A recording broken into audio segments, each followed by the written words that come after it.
கர்த்தருடைய பரிசுத்த நாமத்திற்கு மகிமை உண்டாகட்டும். Glory be to the holy name of God.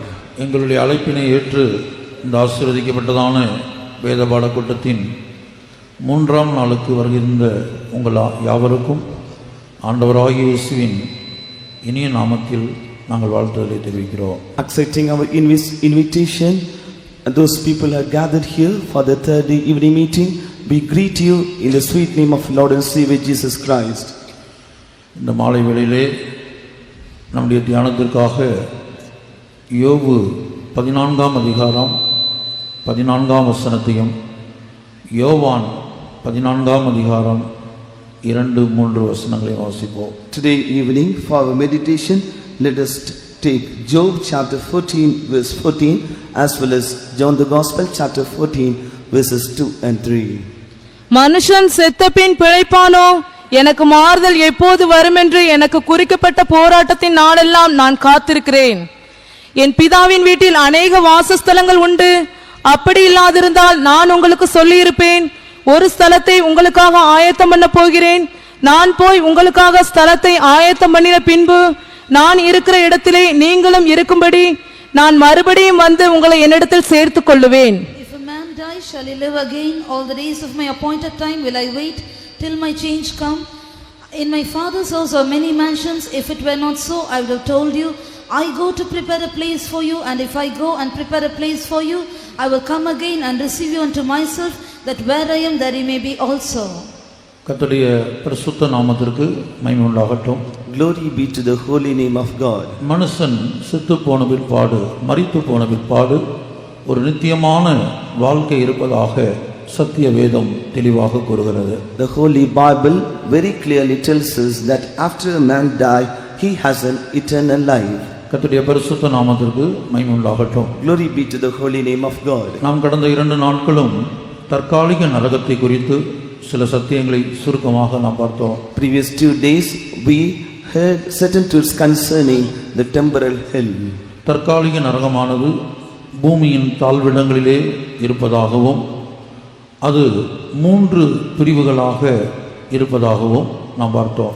Temporal hell is found in the lower parts of the earth, and we also study that it has 3 divisions. முதலாவது நரகம் அல்லது பாதாளம் என்று அழைக்கப்படுகிறது. First it is being called as hell or grave. இரண்டாவது புறம்பான இருள் அல்லது மரணம் என்று அழைக்கப்படுகிறது. Secondly it is called as outer darkness or death. மூன்றாவது அகாதமான பாதாளம் அல்லது பாதாளக்குழி அல்லது சமுத்திரம் என்று அழைக்கப்படுகிறது. Thirdly it is being called as the bottomless pit or sea. பாதாளத்துக்கு போகிறவர்களை குறித்தும் புறம்பான இருளுக்கு போகிறவர்களை குறித்தும் சில வசனங்களை மாத்திரமே நம்மால் தியானிக்க முடிந்தது. We were able to meditate only certain verses concerning the people who will go down to this hell or grave unto the outer darkness. மூன்றாவது பிரிவு அகாதமான பாதாளம். And the third group is the bottomless pit.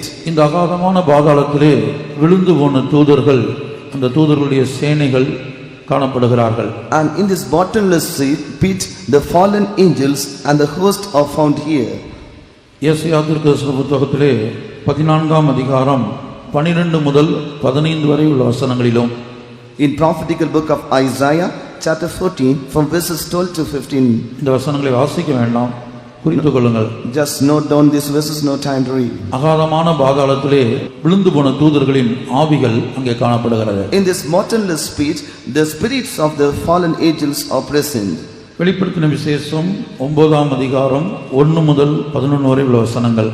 In Revelation chapter 9 from verses 1 to 11. வெளிப்படுத்தின விசேஷம் 20ஆம் அதிகாரம் முதல் 2 வசனங்கள். Revelation chapter 20 verses 1st and 2nd verses. நாம் ஏற்கனவே பார்த்தபடி ஏசாயா 14ஆம் அதிகாரம் 12 முதல் 15 வரை உள்ள வசனங்கள். And as we had already meditated, Isaiah chapter 14 verses 12 to 15. இந்த விழுந்து போன தூதர்கள் இந்த பாதாள குழியில் அல்லது அகாதமான பாதாளத்திலே காணப்படுகிறார்கள். These fallen angels are now found in this bottomless pit.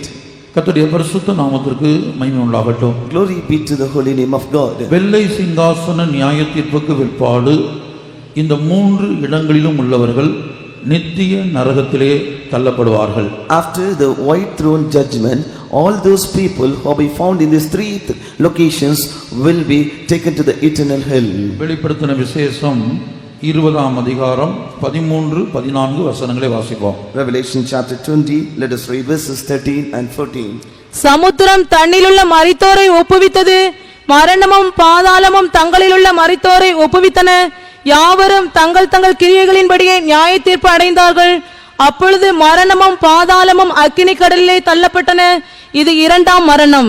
And the sea gave up the dead which were in it, and death and hell delivered up the dead which were in them, and they were judged every man according to their works, and death and hell were cast into the lake of fire.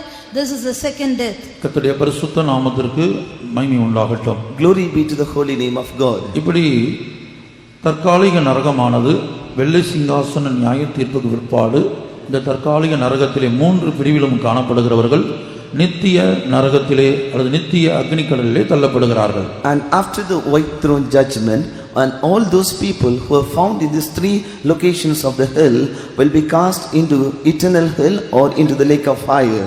கர்த்தருடைய பரிசுத்த நாமத்திற்கு மகிமை உண்டாகட்டும். Glory be to the holy name of God.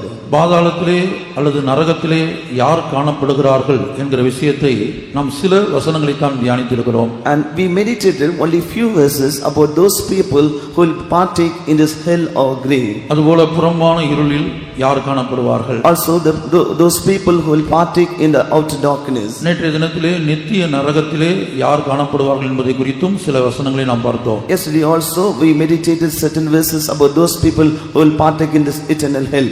அதிலும் சில முக்கியமான வசனங்கள் இருக்கிறது.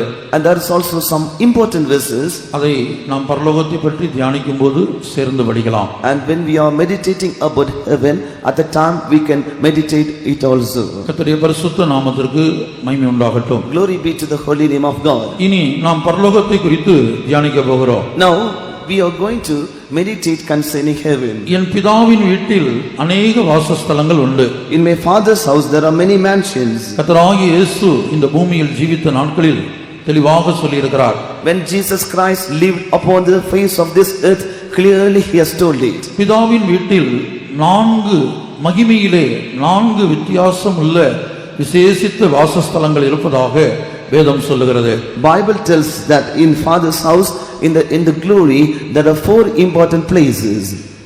வெளிப்படுத்தின விசேஷம் 21ஆம் அதிகாரம் முதல் 2 வசனங்களை வாசிப்போம். Book of Revelation chapter 21, let us read the first 2 verses.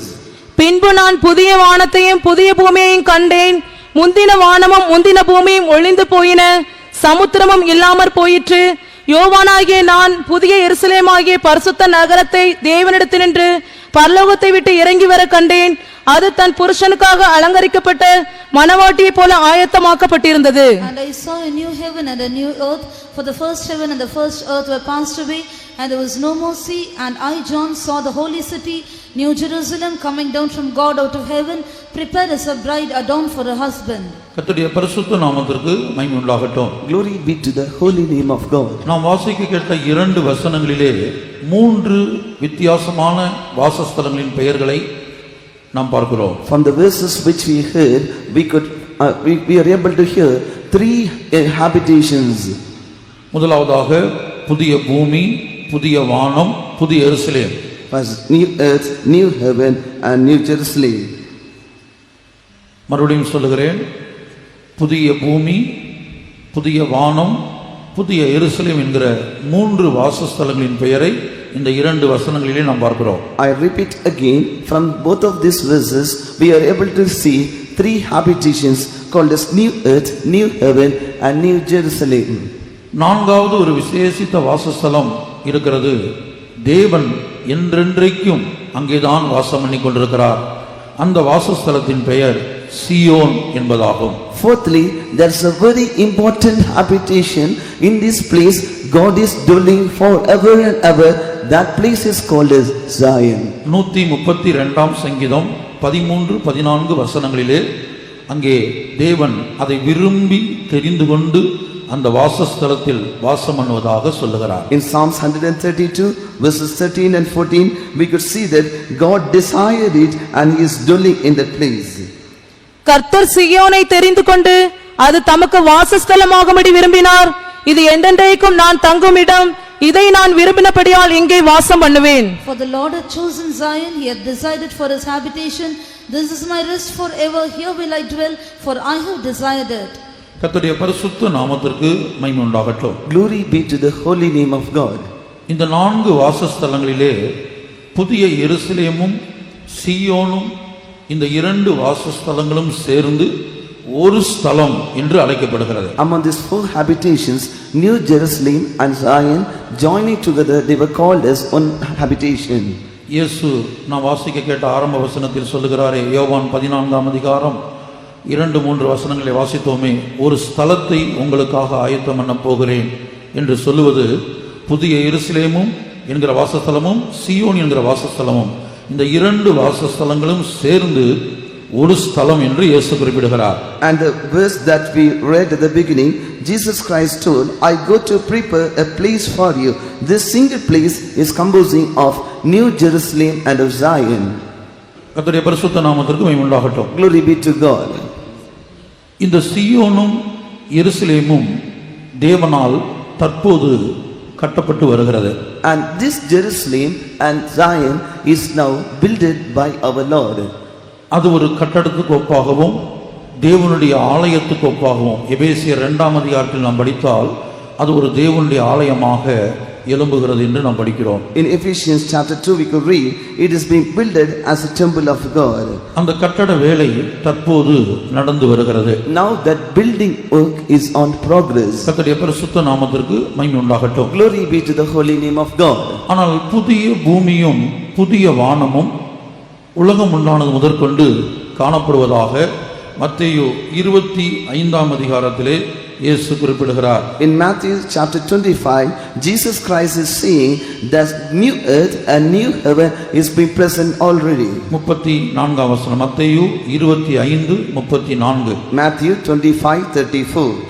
அப்பொழுது ராஜா தமது வலது பக்கத்தில் நிற்பவர்களை பார்த்து, வாருங்கள், என் பிதாவினால் ஆசீர்வதிக்கப்பட்டவர்களே, உலகம் உண்டானது முதல் உங்களுக்காக ஆயத்தம் பண்ணப்பட்டிருக்கிற ராஜ்யத்தை சுதந்தரித்துக் கொள்ளுங்கள். Then shall the king say unto them on his right hand, Come, ye blessed of my Father, inherit the kingdom prepared for you from the foundation of the world. உலகம் உண்டானது முதற்கொண்டு உங்களுக்காக ஆயத்தம் பண்ணப்பட்டிருக்கிற ராஜ்யத்தை சுதந்தரித்துக் கொள்ளுங்கள். Come and inherit the kingdom prepared for you from the foundation of the world. ஆனால் சீயோன் எருசலேமை குறித்து நாம் பார்க்கும்போது தேவன் அதை தற்போது கட்டி வருகிறார். அந்த வேலை நடைபெற்று வருகிறது. But when we see about this Zion and Jerusalem, now the God is building it up and the work is on progress. கர்த்தருடைய பரிசுத்த நாமத்திற்கு மகிமை உண்டாகட்டும். Glory be to the holy name of God. நீ முதலாவதாக புதிய பூமிக்கு யார் போகிறார்கள் என்பதை நாம் முதலாவது இன்றைக்கு பார்க்க போகிறோம். Today at first we are going to see who will partake in this new earth. நாம் வாசித்த வசனத்திலே மத்தேயு 25ஆம் அதிகாரம் 35 முதல் வாசிப்போம். Matthew's Gospel chapter 25 from verses 35 onwards, let us read. பசியாயிருந்தேன், எனக்கு போஜனம் கொடுத்தீர்கள். தாகமாயிருந்தேன், என் தாகத்தை தீர்த்தீர்கள். அந்நியனாயிருந்தேன், என்னை சேர்த்துக் கொண்டீர்கள். வஸ்திரமில்லாதிருந்தேன், எனக்கு வஸ்திரம் கொடுத்தீர்கள். வியாதியாயிருந்தேன், என்னை விசாரிக்க வந்தீர்கள். காவலில் இருந்தேன், என்னை பார்க்க வந்தீர்கள் என்பார். அப்பொழுது நீதிமான்கள் அவருக்கு பிரதியுத்தரமாக, ஆண்டவரே, நாங்கள் எப்பொழுது உம்மை பசி உள்ளவராக கண்டு உமக்கு போஜனம் கொடுத்தோம், எப்பொழுது உம்மை தாகம் உள்ளவராக கண்டு உம்முடைய தாகத்தை தீர்த்தோம், எப்பொழுது உம்மை அந்நியராக கண்டு உம்மை சேர்த்து கொண்டோம், எப்பொழுது உம்மை வஸ்திரம் இல்லாதவராக கண்டு உமக்கு வஸ்திரம் கொடுத்தோம், எப்பொழுது உம்மை வியாதி உள்ளவராகவும் காவலில் இருக்கிறவராகவும் கண்டு உம்மிடத்தில் வந்தோம் என்பார்கள். அதற்கு ராஜா பிரதியுத்தரமாக, மிகவும் சிறியவராகிய என் சகோதரரான இவர்களில் ஒருவனுக்கு நீங்கள் எதை செய்தீர்களோ அதை எனக்கே செய்தீர்கள் என்று மெய்யாகவே உங்களுக்கு சொல்லுகிறேன் என்பார். அப்பொழுது கர்த்தருடைய பரிசுத்த நாமத்திற்கு மகிமை உண்டாகட்டும். Glory be to the holy name of God.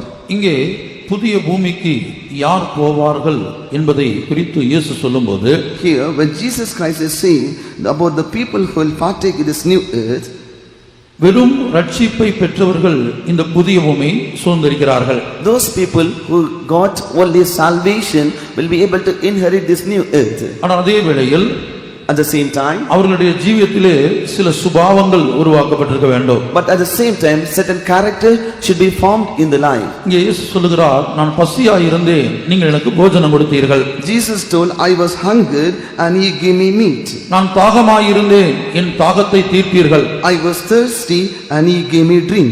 அந்நியனாய் இருந்தேன், என்னை சேர்த்துக் கொண்டீர்கள். I was a stranger and ye took me in. வஸ்திரம் இல்லாதிருந்தேன், எனக்கு வஸ்திரம் கொடுத்தீர்கள். Naked and ye clothed me. வியாதியாய் இருந்தேன், என்னை விசாரிக்க வந்தீர்கள். I was sick and ye visited me.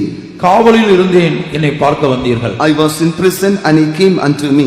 கர்த்தருடைய பரிசுத்த நாமத்திற்கு மகிமை உண்டாகட்டும். Glory be to the holy name of God. அப்ப அவர்கள் கேட்கிறார்கள், ஆண்டவரே, நாங்கள் உமக்கு எப்போது இதெல்லாம் நாங்கள் செய்தோம்? At the time they all asked unto the Lord, Lord, when we saw these things we did unto you. அதற்கு இயேசு சொல்லுகிறார், இந்த சிறியரில் ஒருவனுக்கு எதை செய்தீர்களோ அதை எனக்கே செய்தீர்கள். At the time Jesus told unto them, saying, inasmuch as ye have done it unto one of the least of these my brethren, ye have done it unto me. கர்த்தருடைய பரிசுத்த நாமத்திற்கு மகிமை உண்டாகட்டும். Glory be to the holy name of God.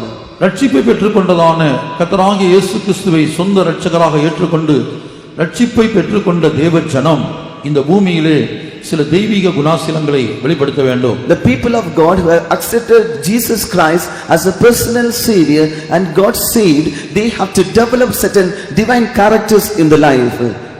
நாம் தியானித்த நரகத்திலே ஐஸ்வரியவான் போய் சேர்ந்தான் என்று பார்த்தோமே, அந்த பாதாளத்திலே ஐஸ்வரியவான் போக காரணம் என்ன? And we meditated about a rich man who went down to hell.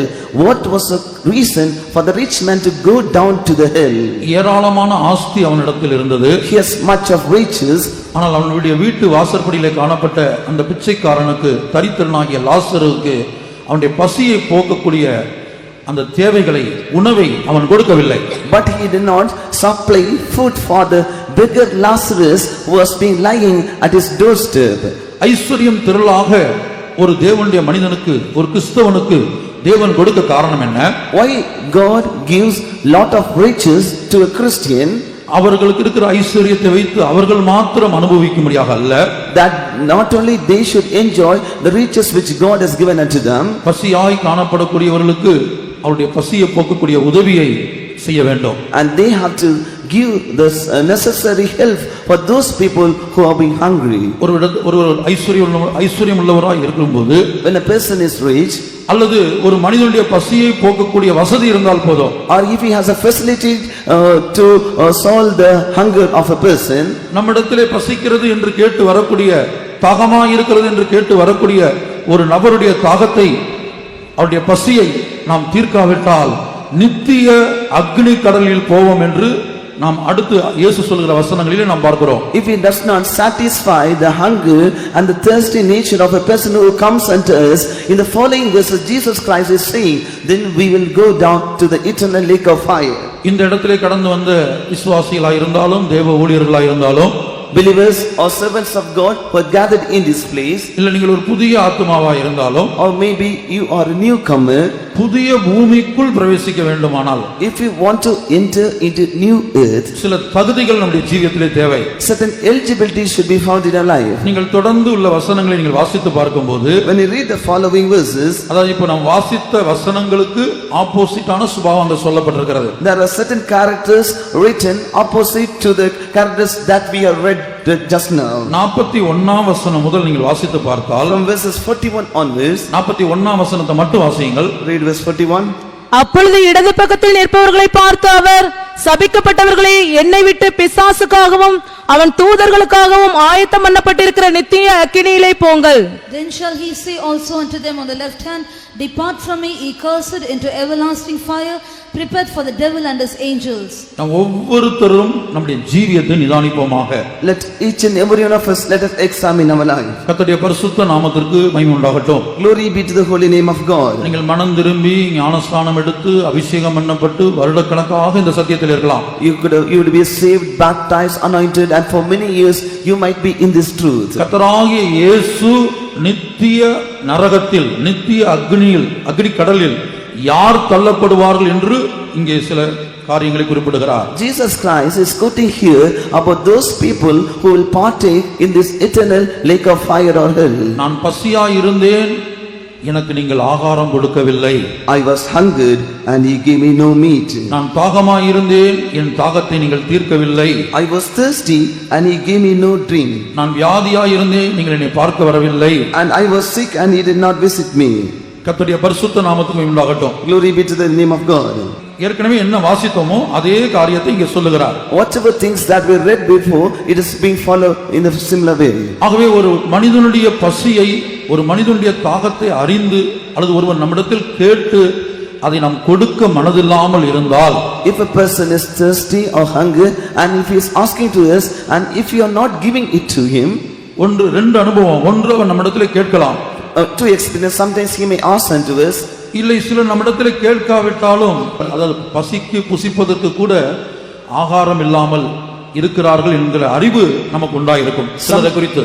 Sometimes when we see certain people, we have the knowledge that these people do not have the sufficient food to eat for themselves. நீங்கள் வேலை பார்க்கிற இடங்களிலோ இல்லை ஆராதிக்கிற இடங்களிலோ அல்லது தேவனுடைய ஜனங்கள் மத்தியில யாராயிலும் இப்படி பசியோடு பட்டினியோடு தாகத்தோடு வஸ்திரம் இல்லாமல் இருக்கிறதான அனுபவம் உங்களுடைய அறிவுக்கு வந்திருக்கும். In your workplaces or in the places where you worship God or in the midst of the people of God, you would have got certain knowledge about certain people who are hungry or thirsty, who does not have any garments, and you will have this knowledge in your life. ஆகவே தான் இயேசு சொல்லுகிறார், நீங்கள் மாளும்போது நித்தியமான வீடுகளிலே உங்களை ஏற்றுக்கொள்வார் உண்டாகும்படி அநீதியான உலகப் பொருளால் சிநேகிதரை சம்பாதியுங்கள். That's why Jesus Christ told you have to gain friends through unrighteous mammon, that you may be accepted or received in eternal habitations. நீங்கள் மாளும்போது நித்தியமான வீடுகளில் உங்களை ஏற்றுக்கொள்வார் உண்டாகும்படி, that they may accept you in eternal habitations. அநீதியான உலகப் பொருளால், by unrighteous mammon. இப்ப பணம், பொருள், ஆகாரம், இந்த உலகத்துல எந்த ஒரு பொருளா இருந்தாலும் அது எல்லாம் அநித்தியமான காரியங்களா இருக்கிறது. And it may be food or money or any things, all these things are temporal things of the world. ஒரு மனிதன் இந்த உலகத்துல எவ்வளவு கோடிக்கணக்கான பணத்தை சம்பாதித்து வைத்திருந்தாலும் அந்த பணத்தை எடுத்துக்கொண்டு அவன் புதிய பூமிக்கோ புதிய வானத்துக்கோ புதிய எருசலேமுக்கோ போக முடியாது. A man may earn crores and crores of money, but he cannot take that money and he may not able to enter into new heaven or new earth. கர்த்தருடைய பரிசுத்த நாமத்திற்கு மகிமை உண்டாகட்டும். Glory be to the holy name of God. ஆகவே ஒரு மனிதன் வஸ்திரம் இல்லாமல் இருக்கும்போது, so when a person is not having any garment, மனம் திரும்புதலுக்கு ஏற்ற கனிகளை கொடுங்கள் என்று நாம் அதில் சில சத்தியங்களை நாம் பார்க்கிறோம். and we are able to see certain truths, you have to bring forth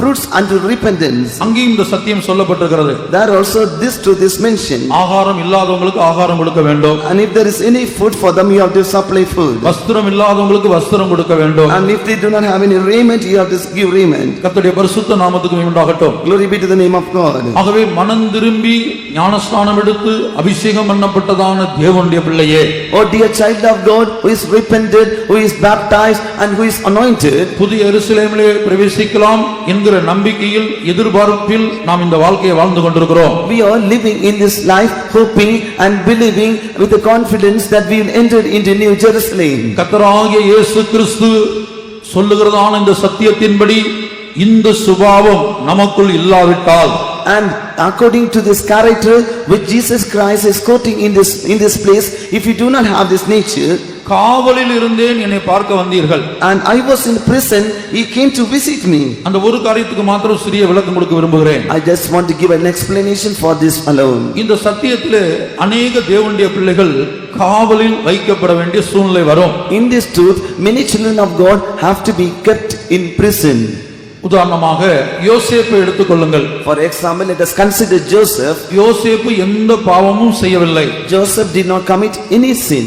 ஆனால் அவன் மேல் ஒரு அபாண்டமான பழியை போத்திபாருடைய மனைவி சுமத்துகிறாள். But Potiphar's wife is putting a wrong false accusation upon him. ஆதாரத்தோடு சுமத்துகிறாள். With proof she is giving that. யோசேப்பின் வஸ்திரம் அவளுடைய கரத்திலே இருக்கிறது. Now the garment of Joseph is in her hands.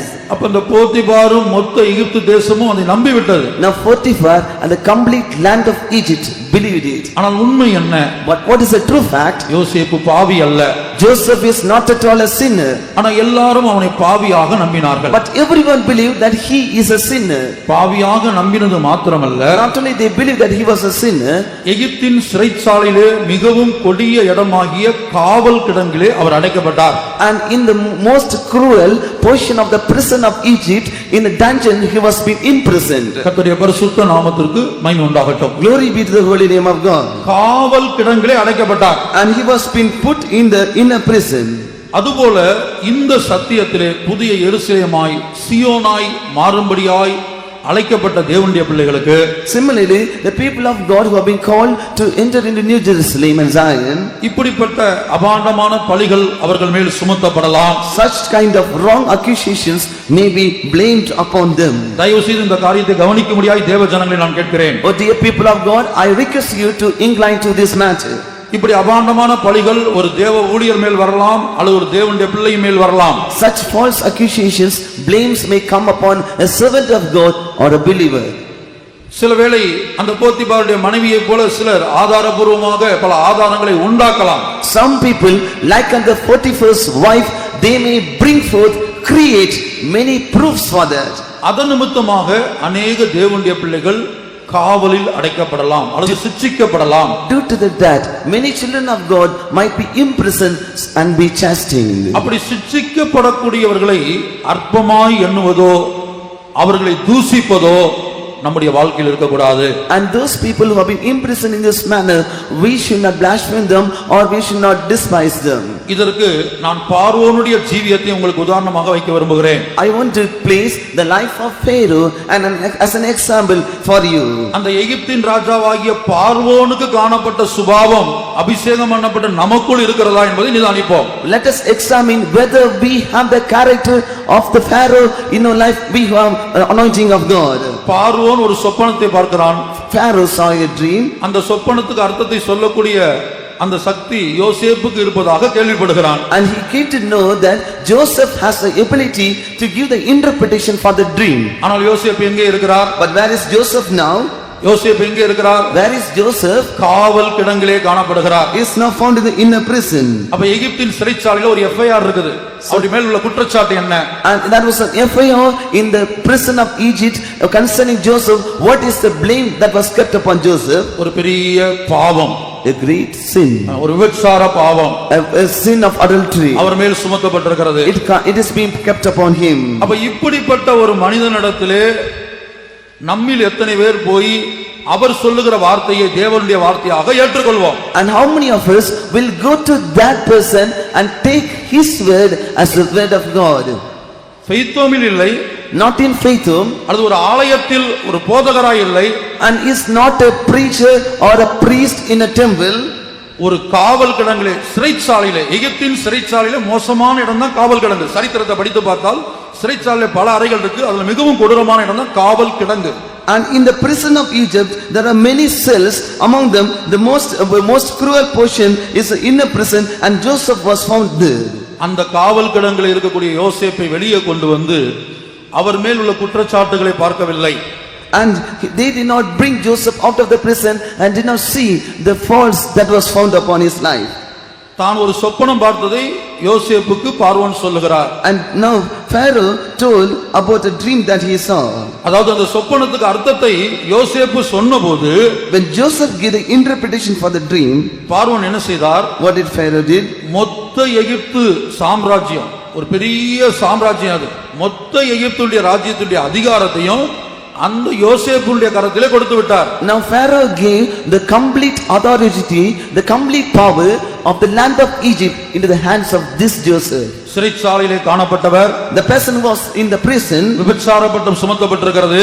a fault or guilty of adultery was found in his life. இவருடைய வாயிலிருந்து வருவது தேவனுடைய வார்த்தையா இருக்குமா?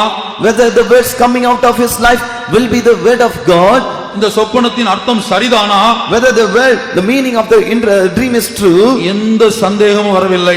no, not at all a doubt came. இதுல மிகவும் விசேஷமான காரியம் என்னவென்றால், The most important special thing of that is மொத்த அதிகாரத்தை, மொத்த தேசத்தின் அதிகாரத்தை அவருடைய கரத்திலே ஒப்படைத்துவிட்டு யோசேப்பு என்ன சொல்லுகிறாரோ அதை எல்லாரும் கேளுங்கள் என்று சொல்லுகிறார். the complete power and authority was placed in the hands of Joseph, and it was been declared, whatever Joseph is saying, do it. நம்முடைய ஜீவியத்தை நிதானித்து பார்ப்போம். Let us examine our own life. நம்முடைய ஆவிக்குரிய வாழ்க்கையில எத்தனையோ தேவனுடைய பிள்ளைகள் இப்படிப்பட்ட குற்றச்சாட்டுகள் வழியாய் கடந்து போவதை நாம் கண்களால் பார்த்திருக்கலாம், காதுகளால் கேள்விப்பட்டிருக்கலாம். By our eyes we would have seen, and by your ears you would have heard. Many children of God would be accused in the same manner and would be passing in the same type of path. உதாரணமாக நான் சொல்லுகிறேன். For example, I am saying, ஒரு தேவனுடைய பிள்ளை, ஒரு விசுவாசி இருக்கிறார் என்று வைத்துக் கொள்ளுங்கள். let us consider a believer. அவரிடத்தில் எத்தனையோ குற்றங்கள் இருக்கிறது என்று வைத்துக் கொள்ளுங்கள். Let us consider he has lot of faults in his life. அவரிடத்தில் சில தவறுகள் இருப்பது உங்களுக்கு தெரிகிறது. You know that he is having certain mistakes. அந்த விசுவாசி சபை ஆராதனையில வந்து ஒரு தீர்க்கதரிசனம் சொல்லுகிறார். That believer is coming for the Sunday for the service and he is now prophesying. அவருடைய தனிப்பட்ட ஜீவியம் உங்களுக்கு தெரிந்திருக்குமானால், If we know his personal life, அவர் மூலமாய் சொல்லப்படுகிற தீர்க்கதரிசனத்தை நாம் அலட்சியம் பண்ணுவோம். we will despise the prophecy that was uttered by that person. அது உண்மைதானே? Is it not true? இல்ல அவர் மூலமாய் சொல்லப்படுகிற தீர்க்கதரிசனம் நாம் பயந்து நடுங்குவோமா? And whether we will tremble and fear the prophecy uttered by that person? இவருடைய ஜீவியம் எனக்கு தெரியாதா என்று சொல்லுவோம். Don't I know this person's life? இப்ப யோசேப்புடைய ஜீவியத்தை அறிந்த பார்வோன் தன்னுடைய எல்லா அதிகாரத்தை அவனுக்கு ஒப்பு கொடுத்து அவனுடைய வார்த்தைக்கு கட்டுப்பட்டிருந்ததை கொஞ்சம் தியானித்து பார்ப்போமாக. And Pharaoh who knew the complete life of Joseph and he gave all power unto Joseph and he was in subjection under him. எழுத்தின்படியாக ஒரு எகிப்தின் சிங்காசனத்திலே யோசேப்பு உயர்த்தப்படுவதற்காக ஆண்டவர் இந்த யோசேப்பை நிந்தைகளின் வழியாக நடத்தியிருப்பாரானால், literally that Joseph should be exalted to the throne of Egypt, for that sake if the Lord would have led him through the path of reproach, தேவனுடைய அதே சிங்காசனத்தில் அவருக்கு சமமாய் அமரப்போகிற தேவ ஜனமே, தேவ ஊழியர்களே, நம்மை அதை பார்க்கலும் அதிகமான நிந்தையின் பாதையில் கர்த்தர் நடத்துவார். O people of God, O servant of God, who are going to be seated alone equal with the throne of the Lord will lead us in more path of reproach than him. தேவ ஜனங்கள் இந்த வெளிப்படுத்தல் உள்ளவர்களாய் இருக்க வேண்டும். The people of God should have this revelation. யாராவது ஒரு தேவனுடைய பிள்ளையின் மேலோ தேவ ஊழியர் மேலோ ஒரு குற்றச்சாட்டு சுமத்தப்படுமானால், when certain accusation is being cast upon any servant of God or any believer, அவர்களை அற்பமாய் எண்ணாமல், we should not despise them. இல்லை உலகத்தார் போல நாமும் சேர்ந்து தூசிக்காமல், Along with the people of God we should not blaspheme them. அவர்கள் நிந்தையின் வழியாக கடந்து போகிறார்கள். They are passing through a path of reproach. எபிரேயரில் நாம் வாசிக்கிறோம், பாளையத்துக்கு புறம்பே அவருடைய நிந்தையை சுமந்து நாமும் புறப்பட்டு போக வேண்டும் என்று எழுதப்பட்டிருக்கிறது. In Hebrews we are able to read that we have to take the reproach without the camp. கர்த்தருடைய பரிசுத்த நாமத்திற்கு மகிமை உண்டாகட்டும். Glory be to the holy name of God. இயேசுவை குறித்து எழுதப்பட்டிருக்கிறது ரோமர்ல, உம்மை நிந்திக்கிறவனுடைய நிந்தைகள் என்மேல் விழுந்தது என்று எழுதியிருக்கிறபடி இயேசு நடந்தாராம். And in Romans it is written about Jesus Christ, the reproach of him that reproached thee came upon me. ஆவியிலும் ஆத்துமாவிலும் சரீரத்திலும் பாவமே இல்லாத இயேசு அக்கிரமக்காரரில் ஒருவராக எண்ணப்பட்டார் என்று வேதம் சொல்லுகிறது. Jesus Christ, who did not have any sin in his soul, spirit and body, he was considered one among the wicked. பிறப்பிலே பாவமில்லை இயேசுவின் வாழ்க்கையில். In the life of Jesus, in his birth, no sin. அப்படிப்பட்ட இயேசுவே அக்கிரமக்காரரில் ஒருவராக எண்ணப்பட்டிருப்பாரானால், And if such Jesus is been considered one among the wicked, நீங்களும் நானும் எம்மாத்திரம்? what about how much we, I and you? பச்சை மரத்துக்கே இந்த பாடானால் பட்ட மரத்தை என்ன சொல்லுவார்கள்? And if it is for the green tree, how much more they will say it for a dry tree. ஆகவே நான் காவலில் இருந்தேன், என்னை பார்க்க வந்தீர்கள். When I was in the prison, he came to visit me. நம்மில் பலருடைய வாழ்க்கையில ஒருவேளை பசியா இருக்கிறவர்களுக்கு நீங்க ஆகாரம் கொடுத்திருக்கலாம். Sometimes in our life, those people who have been hungry, we would have given food for them. வஸ்திரம் இல்லாதவங்களுக்கு கூட நீங்க வஸ்திரங்கள் கொடுத்திருக்கலாம். If they do not have any garments, we would have given 2 garments for them. வியாதிப்பட்டவர்களை கூட நீங்க போய் பார்த்து விசாரித்து வந்திருக்கலாம். If they are sick people, you would have gone and visited them. ஆனால் அநேகர் தடுமாறுகிற இடம் என்ன தெரியுமா? But do you know at what place many stumble? அநேகர் செய்ய தவறுகிற இடம் என்ன தெரியுமா? Do you know at what place many people lack to do? காவலில் இருக்கிறவர்களை போய் பார்த்து விசாரிப்பது. Not going and visiting the people in the prison. ஒருவேளை அவர்களை போய் பார்த்து விசாரித்தால் இவர்கள் ஜீவியம் அப்படிதான் இருக்குமோ என்று மற்றவர்கள் எண்ணி விடுவார்கள் என்று சொல்லி நாம் பயப்படுவோம். We might be fearing that if we go and see that person, then our life is also like unto them. We may be thinking about that. ஆகவே அருமையான தேவனுடைய பிள்ளையே, Oh dear people of God, தேவ ஜனங்களாகிய புதிய எருசலேமை சுதந்தரிக்க போகிற உங்களுடைய வாழ்க்கையிலும், தேவ ஊழியர்களாகிய சீயோனை சுதந்தரிக்க போகிற வாழ்க்கையிலும் வாழ்க்கையிலும் அநேக நிந்தையின் பாதை வைக்கப்பட்டிருக்கிறது. Dear people of God, who is going to inherit New Jerusalem, and dear servants of God, who are going to inherit Zion, in your life there are many parts of reproach. இயேசு மாத்திரமல்ல, பவுல் தன்னை குறித்து சொல்லுகிறார், நான் பாதகன் போல கட்டப்பட்டு துன்பத்தை அனுபவிக்கிறேன். And like unto Joseph, Saint Paul is also saying that I am imprisoned, I am suffering many sufferings. ஆகவே புதிய பூமிக்கு போறவருடைய தகுதி என்ன?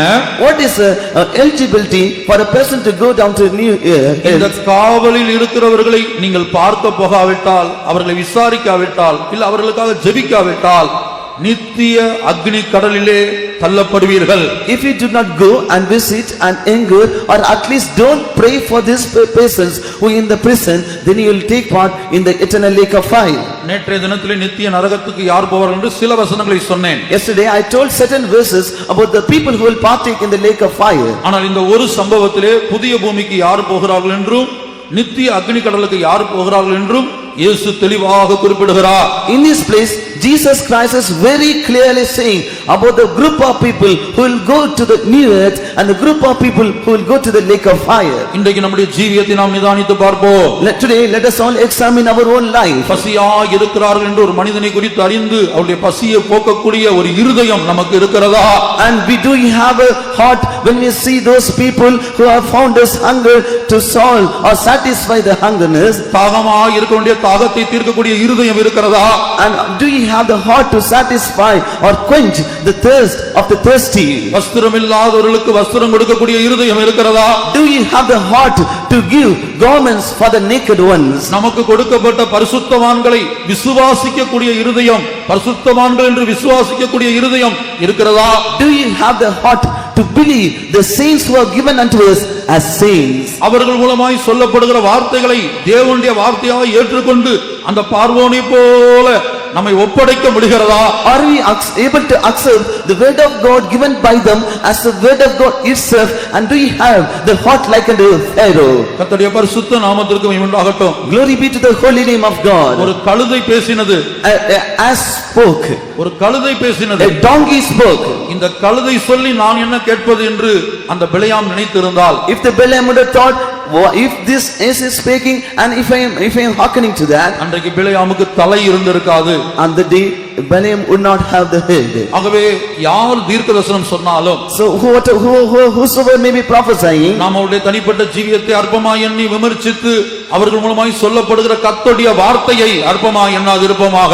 let us not despise and criticize the life, and let us not despise the word of God given by them. ஏனென்றால் கழுதையின் வாயிலும் கர்த்தருடைய வார்த்தை இருக்கிறது. Because in the mouth of the donkey also the word of God is present. வேதத்திலே யோசியா என்கிற ஒரு மனிதனை ராஜாவை குறித்து படிக்கிறோம். And in the Bible we could read about the king Hosea.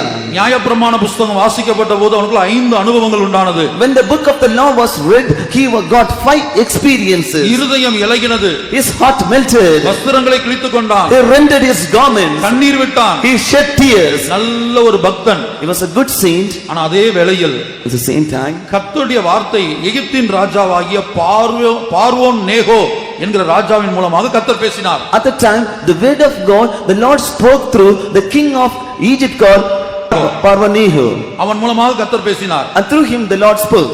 நியாயப்பிரமாண புத்தகம் வாசித்த போது 5 அனுபவங்கள் அவனுக்கு உண்டானது. கர்த்தரே சாட்சி கொடுக்கிறார். And the Lord himself is testifying about him. When the book of law was read, 5 experiences came in his life. ஆனால் இந்த யோசியா பார்வோன் நேகோ என்கிற எகிப்தின் ராஜாவின் மூலமாக கர்த்தர் பேசுகிறார். And now to this Hosea, the Lord is speaking to the king of through the king of Egypt, Parvanehu. நாம் வேதத்திலே படிக்கிறோம், நேகோ மூலமாக சொன்ன தேவனுடைய வாயின் வார்த்தைகளை யோசியா அலட்சியம் பண்ணி விட்டான். அதை கேட்கவில்லை, அதுக்கு கீழ்ப்படியவில்லை. And Hosea did not obey or incline or did not believe the word of God, voice of God given by this Pharaoh. கர்த்தருடைய பரிசுத்த நாமத்துக்கு மகிமை உண்டாகட்டும். Praise be to the holy name of God. தேவனுடைய வார்த்தை எந்த சந்தர்ப்பத்திலும் எந்த ரூபத்திலும் நம்மை உணர்த்தும்படியாய் கடந்து வரும். The word of God in any place, in any form, it will come to to make us understanding. நமக்கு ஒரு தாழ்மை உள்ளதான இருதயம் தேவையா இருக்கிறது. We need a heart of humility. தேவனுடைய வார்த்தைகளுக்கு பகுத்தறிந்து அதற்கு நடுங்கக்கூடிய ஒரு இருதயம் நமக்கு தேவையா இருக்கிறது. We need a heart to discern the word of God and tremble at his word. ஆகவே புதிய பூமிக்கு இங்கே இயேசு சொல்லுகிற கூட்டத்தார் கடந்து போவார்கள். So the people who have been mentioned in here will go to new earth. இந்த பசியாய் இருந்தவர்களுடைய பசியை போக்காவிட்டால், தாகமாய் இருந்தவருடைய தாகத்தை தீர்க்காவிட்டால், வஸ்திரமில்லாதவர்களுக்கு கேட்டோ அல்லது ஒருவரை குறித்து அறிந்தோ நாம் அந்த வஸ்திரத்தை கொடுத்து உதவி செய்யாவிட்டால், காவலில் இருந்தவர்களை பார்க்க போகாவிட்டால் நித்திய அக்னி கடலிலே தள்ளப்படுவார்கள். And if we do not give meat to the hunger, and if we do not give drink to the thirsty, and if we do not clothe those who are naked, and if we do not visit the people who have been in the prison, we will go to lake of fire. அடுத்தபடியாக புதிய பூமிக்கு யார் போவார்கள் என்று நான் சுருக்கமாய் சொல்ல விரும்புகிறேன். Shortly I will tell the people who will partake in the new earth. சிலுவை கல்லனை போன்றவர்கள். And those people who are like unto the robber or the thief of the cross, thief of the cross. இயேசுவோடு மரித்த இரண்டு சிலுவை கல்லரில் ஒருவன் கர்த்தராகிய இயேசுவை கடைசி நேரத்தில் ஏற்றுக்கொண்டான். Among the two thieves who have been crucified along with Jesus Christ, at the final moment one robber received Lord Jesus Christ. அப்போது இயேசு அவனுக்கு சொல்லுகிறார், நீ என்ன செய்வாய், என்னோடு கூட பரதீசில் இருப்பாய் என்று சொல்லுகிறார். At the time Jesus told him, today thou shalt be with me in paradise. கர்த்தருடைய பரிசுத்த நாமத்திற்கு மகிமை உண்டாகட்டும். Glory be to the holy name of God. ஆகவே இந்த புதிய பூமியிலே சிலுவை கல்லனை போன்று மரண தருவாயில் முதலாக இயேசுவை ஏற்றுக்கொண்டவர்கள். And in this new earth there will be group of people who are like unto the thief in the cross, who have accepted Jesus Christ newly. ஏனென்றால் கிறிஸ்தவ குடும்பத்திலே பிறந்து அல்லது பெந்தகோஸ்தே குடும்பத்திலே பிறந்து பெந்தகோஸ்தே சத்தியத்திலே வளர்ந்து சிலர் மனம் போல ஜீவித்துக் கொண்டு இந்த சிலுவை கல்லனை போல கடைசி நேரத்தில் மனம் திரும்பலாம் என்று யோசிக்கிறார்கள். Some people are thinking, being born in a Christian family, being born in a Pentecostal family, living all through the life according to the desire, and in the final moment they want to get repentance like this thief of the cross. கர்த்தருடைய பரிசுத்த நாமத்துக்கு மகிமை உண்டாகட்டும். Praise be to the holy name of God. பிரியமானவர்களே, சிலுவை கல்லன் குறித்து பார்க்கும்போது அவன் இயேசுவை அந்த மரண தருவாயில் சந்திக்கிறான். And about this thief in the cross, we could see this thief, he met Jesus Christ at his final moment in the cross. மரண தருவாயில் அவரை ஏற்றுக்கொள்கிறான். In the death moments he accepted him. சிலுவையிலே தொங்கிக் கொண்டிருக்கிற தன்னை போல சிலுவையிலே தொங்கிக் கொண்டிருக்கிற இயேசுவால் தன்னை ரட்சிக்க முடியும் என்று அவன் விசுவாசிக்கிறான். He is believing Jesus Christ who is hanging on the cross, like unto him, is able to save him. ஆகவே அவன் பரதீசுக்கு போனான், நித்தியத்திலே புதிய பூமியிலே காணப்படுவான். So he went to paradise in eternity. He'll be found in new earth. கர்த்தருடைய பரிசுத்த நாமத்திற்கு மகிமை உண்டாகட்டும். Glory be to the holy name of God. 1000 வருட அரசாட்சிக்கென்று முத்திரையிடப்பட்ட 144,000 இஸ்ரவேலரை குறித்து வெளிப்படுத்தின விசேஷம் 7ஆம் அதிகாரத்திலே பார்க்கிறோம். In Revelation chapter 7 we could see about 144,000 Israelites who have been sealed for the millennium reign. அவர்களை யூதர்கள் 144,000 யூதர்கள் என்றும் சொல்லலாம். 12 கோத்திரங்களிலிருந்து அவர்கள் முத்திரையிடப்பட்டார்கள். ஆகவே எழுத்தின்படியான இஸ்ரவேல் ஜனங்கள்ல 144,000 பேர் முத்திரையிடப்பட்டு 1000 வருட அரசாட்சிக்கென்று அவர்கள் பாதுகாக்கப்படுகிறார்கள். These are the 144,000 of the Jews, or the 144,000 out of the 12 tribes, or these are the people of God who have been sealed to be found in the millennium reign. அவர்களும் அவருடைய சந்ததியாரும் புதிய பூமியிலே காணப்படுவார்கள். They and the generations will be found in the new earth. கர்த்தருடைய பரிசுத்த நாமத்துக்கு மகிமை உண்டாகட்டும். Praise be to the holy name of God. அடுத்தபடியாக இந்த கிருபையின் காலத்திலே ஜீவிக்கிறார்கள். Nextly, those people who are living in the period of grace, விசுவாசிகளாக இருக்கலாம், they may be believers, ஆனால் கிறிஸ்துவின் பூரணத்தை மரணம் வர்றதுக்குள்ள அடைய முடியல. but before death they were unable to attain the perfection of Christ. கிறிஸ்துவின் பூரணத்தை அடையாமலே மரித்து போகிறார்கள். They are dying before obtaining the perfection of Christ. அதேவேளை ஜீவியத்தை பார்க்கும்போது புதிய வானத்துக்கு போகவும் தகுதி இல்லை. But when we see the life, they do not have the qualification to enter into new heaven. அப்படிப்பட்ட சிலர் இந்த புதிய பூமியில் இருப்பார்கள். Such few people will be found in the new earth. கர்த்தருடைய பரிசுத்த நாமத்திற்கு மகிமை உண்டாகட்டும். Glory be to the holy name of God. இனி அடுத்தபடியாக புதிய வானத்துக்கு யார் போகிறார்கள்? Nextly, who will go to new heaven? இந்த புதிய வானத்துக்கு யார் போகிறார்கள் என்பதை நாம் பார்க்கும்போது, When we see about the people who will go to the new heaven, அங்கே 4 நிலவரத்திலே இந்த புதிய வானத்தில் இருக்கிறவங்களுக்கு கூட அந்த மகிமையில நான்கு நிலவரம், வித்தியாசமான நான்கு நிலவரம் காணப்படும். And about the people who have been found in the new heaven in glory, they will be found in 4 stages. ஏனென்றால் ஒவ்வொருத்தருடைய பாடுகளும் வித்தியாசமாய் காணப்படுகிறது. Because the sufferings of each and every person differeth from another. பரலோகத்திலே பிரதிபலன் அவரவருடைய கிரியைகளுக்கு தகுந்தவாறு அளிக்கப்படுகிறது. Because in heaven reward is given according to each and everyone's work. மகிமையிலே வித்தியாசம் காணப்படுகிறது. There is differences in the glory. இதெல்லாம் வேதத்தில் அங்கமிங்கும் எழுதப்பட்டிருக்கு, சொல்ல சமயம் இல்லை. These are written in here and there in the Bible, no time to quote those verses. வெளிப்படுத்தின விசேஷம் 4ஆம் அதிகாரத்தை நாம் பார்க்கும்போது, When we see in Revelation chapter 4, அங்கே முதலாவது ஒரு சிங்காசனத்தை நாம் பார்க்கிறோம். there we could see throne in the beginning. அந்த சிங்காசனத்தை சுற்றிலும் 24 சிங்காசனங்கள் என்று தமிழில் எழுதப்பட்டிருக்கிறது. மூல பாஷையில 24 ஆசனங்கள், seeds. And in there we could see in Revelation chapter 4 there was a throne in the front, and around them there was 24 thrones, which is written in the Tamil, but in original tongue these are 24 seats. தயவு செய்து நீங்களே பைபிளை திறந்து பார்த்துக் கொள்ளுங்கள். வசனம் வாசிக்க எனக்கு சமயம் இல்ல. வெளிப்படுத்தின விசேஷம் 4ஆம் அதிகாரம் 4ஆம் வசனம். Revelation chapter 4 verse 4, you can read it for yourselves. அங்கே சிங்காசனத்தை சுற்றிலும் 24 சிங்காசனங்கள் இருந்தன என்று தமிழில் எழுதப்பட்டிருக்கிறது. And round about the throne there were 4 and 24 seats, but in Tamil it has been written as 24 thrones. அது சிங்காசனம் அல்ல, Those are not thrones, ஆசனங்கள், சீட்ஸ். they are seats. சிங்காசனம் ஒன்றுதான். There is only one throne. கர்த்தருடைய பரிசுத்த நாமத்துக்கு உண்டாகட்டும். Glory be to the holy name of God.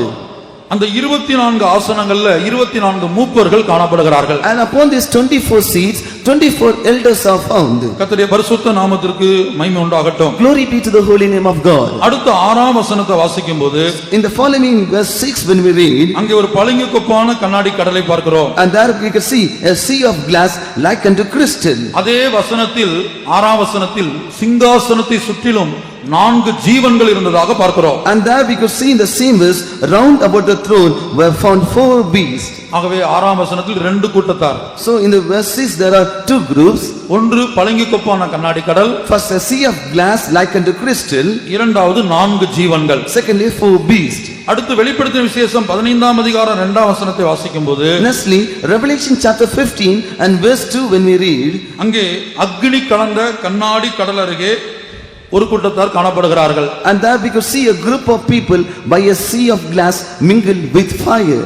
இந்த 4 கூட்டத்தாரும் புதிய வானத்திலே காணப்படுவார்கள். These 4 groups of people will be found in new heaven. முதலாவது அந்த 24 மூப்பர்கள் என்பது மனசாட்சி கால பரிசுத்தவான்களை காட்டுகிறது. And the 24 elders shows the saints who lived during the period of conscience. 4 ஜீவன்கள் என்பது நியாயப்பிரமாண கால பரிசுத்தவான்களை காட்டுகிறது. The 4 beasts shows the saints of the period of law.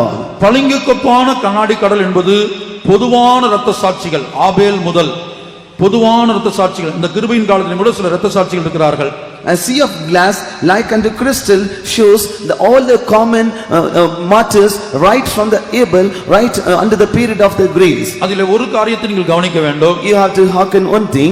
இந்த பொதுவான இரத்த சாட்சிகளின் கூட்டத்திலே அப்போஸ்தலர்கள் கடந்து வர மாட்டார்கள். And in the midst of this common martyrs apostles will not come. புதிய எருசலேமுக்கு போகக்கூடியவர்களோ சீயோனுக்கு போகக்கூடிய தேவ ஊழியர்களோ இந்த பொதுவான இரத்த சாட்சிகளின் கூட்டத்திலே கடந்து வர The மாட்டார்கள். people who will go to New Jerusalem or the saints of God who will go to Zion will not come under these common martyrs. ஏனென்றால் வேதத்தில் நாம் பார்க்கும்போது அப்போஸ்தலர்களில் அநேகர் இரத்த சாட்சிகளாய் மரித்திருக்கிறார்கள். Because when we see from the scriptures many apostles have died as martyrs. நான்காவதாக அக்னி கலந்த கண்ணாடி கடல். And fourthly a sea of glass mingled with fire. அந்த வசனத்திலே எழுதப்பட்டிருக்கிறது. அந்த அக்னி கலந்த கண்ணாடி கடல்ல யார் போறாங்கன்னு அந்த வசனத்திலே சொல்லப்பட்டிருக்கிறது. In the same verse it has been written about the group of people who will go to that place. அதாவது இயேசுவின் ரகசிய வருகையிலே கைவிடப்பட்டு being forsaken in the secret coming of Jesus, அந்திக்கிறிஸ்துவின் ஆட்சியிலே அவனை எதிர்த்து நின்று இரத்த சாட்சிகளாய் மரிக்கிற உபத்திர காலத்து இரத்த சாட்சிகளை காட்டுகிறது. during the time of tribulation they resisted against the antichrist and they died during the period, and those people are the martyrs of the tribulation period. கர்த்தருடைய பரிசுத்த நாமத்திற்கு மகிமை உண்டாகட்டும். Glory be to the holy name of God. ஆகவே முதலாவது மனசாட்சி கால பரிசுத்தவான்கள், At first the saints of the period of conscience, இரண்டாவது நியாயப்பிரமாண கால பரிசுத்தவான்கள், second the saints during the period of law, மூன்றாவது பொதுவான இரத்த சாட்சிகள், thirdly common martyrs, நான்காவது இந்த உபத்திர காலத்து இரத்த சாட்சிகள். And fourthly, the martyrs during the period of tribulation. இந்த 4 கூட்டத்தாரும் புதிய வானத்திலே காணப்படுவார்கள். These 4 groups of people will be found in new heaven. நாம் புதிய எருசலேமுக்கும் சீயோனுக்கும் போகும்படியாக கர்த்தர் நம்மை இந்த கிருபையின் காலத்தில் அழைத்து அபிஷேகித்திருக்கிறார். In this period of grace, God has called us and anointed us that we may go to New Jerusalem and Zion. என்னையோ உங்களையோ ஆண்டவர் அழைத்ததுடைய நோக்கம் புதிய பூமிக்கோ புதிய வானத்துக்கோ போகும்படியாக அல்ல, உங்களுக்காக ஒரு ஸ்தலத்தை ஆயத்தம் பண்ண போகிறேன். The purpose that the God has called you and me is that we should not go for new earth or new heaven, but the Lord has told, I am going to prepare a place for you. இந்த உலகத்துல ஒரு பெரிய கம்பெனில ஒரு watchman வேலை கிடைச்சா போதும், எனக்கோ என்னுடைய பிள்ளைகளுக்கோ ஒரு வாட்ச்மேன் வேலை கிடைச்சா போதும்னு யாராவது இருக்கிறோமா? Whether there is any person who will be saying that in a big company, myself or my children should be holding a position as a watchman in the company. தகப்பன் ஒருவேளை படிக்காதவராக இருந்தாலும், Sometimes the father might be illiterate, கூலி வேலை செய்யக்கூடியவராக இருந்தாலும், he may be having daily wages for now. பிள்ளை எப்படியாவது இன்ஜினியராக மாற வேண்டும், Somehow he wants his children to be an engineer. பிள்ளை ஒரு நல்ல வேலைக்கு வர வேண்டும், Child should come to a good job, அரசாங்கத்தில் ஒரு உயர்ந்த வேலைக்கு வர come வேண்டும். to a great position in government. இன்று பூமியிலே அப்படிப்பட்ட காரியங்களை தான் நாம் விரும்புகிறோம். We are desiring such position in this world. ஆனால் சிலர் பரலோகத்தை பற்றி வரும்போது, எனக்கு இந்த ஜீவியம் செய்ய முடியல, பரலோகத்தில் ஒரு மூளை கிடைச்சா போதும், இல்ல புதிய பூமியில ஒரு இடம் கிடைச்சா போதும் என்று சொல்லுகிறார்கள். Some people are saying that I am unable to do this type of life. I just want a corner place in New Jerusalem. I want at least new earth. கர்த்தருடைய பரிசுத்த நாமத்துக்கு உண்டாகட்டும். Glory be to the holy name of God. எப்படி இந்த பூமியில ஒரு நல்ல நிலவரத்துக்கு வரும்படியாக இரவும் பகலும் பிரயாசப்படுகிறீர்களோ, And up to the extent how much you are laboring to get a new good place in this earth day and night, அதுபோல கர்த்தர் நமக்காக ஜீவனை கொடுத்து இரத்தத்தை சிந்தி ஆயத்தம் பண்ணி கொண்டிருக்கிற அந்த மகிமையேறிய வாசஸ்தலத்தை, நமக்கு நியமிக்கப்பட்ட அந்த வாசஸ்தலத்தை எப்படியாயிலும் சுதந்தரித்துக் கொள்ள வேண்டும். somehow we have to inherit the habitation, the inheritance which our Lord has given his own life and given his blood for us. அப்படியானால் If it be so, இந்த புதிய பூமிக்கு போறவர்களை பார்க்கலாம், புதிய வானத்துக்கு போறவர்களுடைய தகுதிகளை பார்க்கலாம். நம்முடைய தகுதி, அதாவது புதிய எருசலேமுக்கும் சீயோனுக்கும் போறவங்களுக்கு தகுதி அதிகமாக இருக்க வேண்டும். then the qualification or eligibility of those people who are going to new earth, then the qualification of the people who are going to the new heaven, the people who are going to New Jerusalem and Zion, those people's eligibility and qualification should be more. இயேசு சொல்லுகிறார், Jesus is saying, ஸ்திரீகளிடத்தில் பிறந்தவர்களில் யோவான் ஸ்நானனை பார்க்கலாம் பெரியவன் ஒருவனும் இல்லை. among the people who are being born unto women, there is no one greater than John the Baptist. ஆனால் அதே வேளையில் பரலோக ராஜ்யத்தில் சிறியவனாய் இருக்கிறவன் இந்த யோவான் ஸ்நானனிலும் பெரியவனாய் இருக்கிறான். But he that is least in the kingdom of God is greater than the John the Baptist. சீயோனும் எருசலேமும் சேர்ந்து அதுக்கு மற்றொரு பெயர் தான் பரலோக ராஜ்யம் என்று அழைக்கப்படுகிறது. And Zion and Jerusalem composing together, it has been called the kingdom of God. அந்த பரலோக ராஜ்யத்திலே பெரியவர்களும் இருக்கிறார்கள், சிறியவர்களும் இருக்கிறார்கள் என்பதை நீங்கள் விளங்கிக் கொள்ள வேண்டும். In the kingdom of heaven, you have to understand there are least and great in the kingdom of heaven. இயேசு சொல்லுகிறார், பரலோக ராஜ்யத்தில் சிறியவனாய் இருக்கிறவன் இந்த யோவான் ஸ்நானனிலும் பெரியவனாய் இருக்கிறான். Jesus Christ is saying the least in the kingdom of heaven is greater than the John the Baptist. ஏனென்றால் யோவான் ஸ்நானன் இருக்க போகிறது புதிய வானத்தில். Because John the Baptist will take part in new heaven. ஆகவே புதிய எருசலேமிலே காணப்படக்கூடிய ஒரு சிறியவன் புதிய வானத்தில் இருப்பவர்களை பார்க்கலும் பெரியவர்களாய் இருக்கிறார்கள். So those who have been found as least in New Jerusalem will be found greater than those people found in the new heaven. அப்ப புதிய வானத்தில் இருக்கிறவர்களை பார்க்கலும் பெரியவர்களாய் நாம் அங்க போய் இருக்க வேண்டுமானால் அவர்கள் இந்த பூமியில எப்படி ஜீவித்தார்களோ அதை பார்க்கலாம்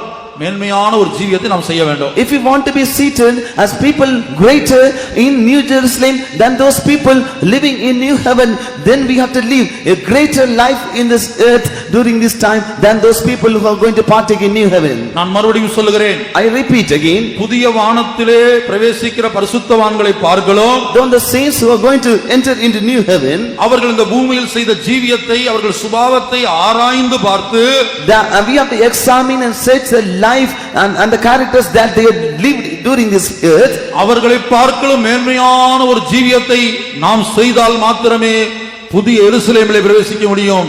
And if you do a more excellent life than them, then we will be able to enter into New Jerusalem. தேவ ஊழியர்கள் சீயோனில் பிரவேசிக்க முடியும். Then the servants of God can enter into Zion. முதலாவதாக அந்த மனசாட்சி கால பரிசுத்தவான்கள் சிலருடைய வாழ்க்கையை உங்களுக்கு சுருக்கமாய் சொல்லுகிறேன். At first, I want to tell you the life of the few saints of God who lived during the period of conscience.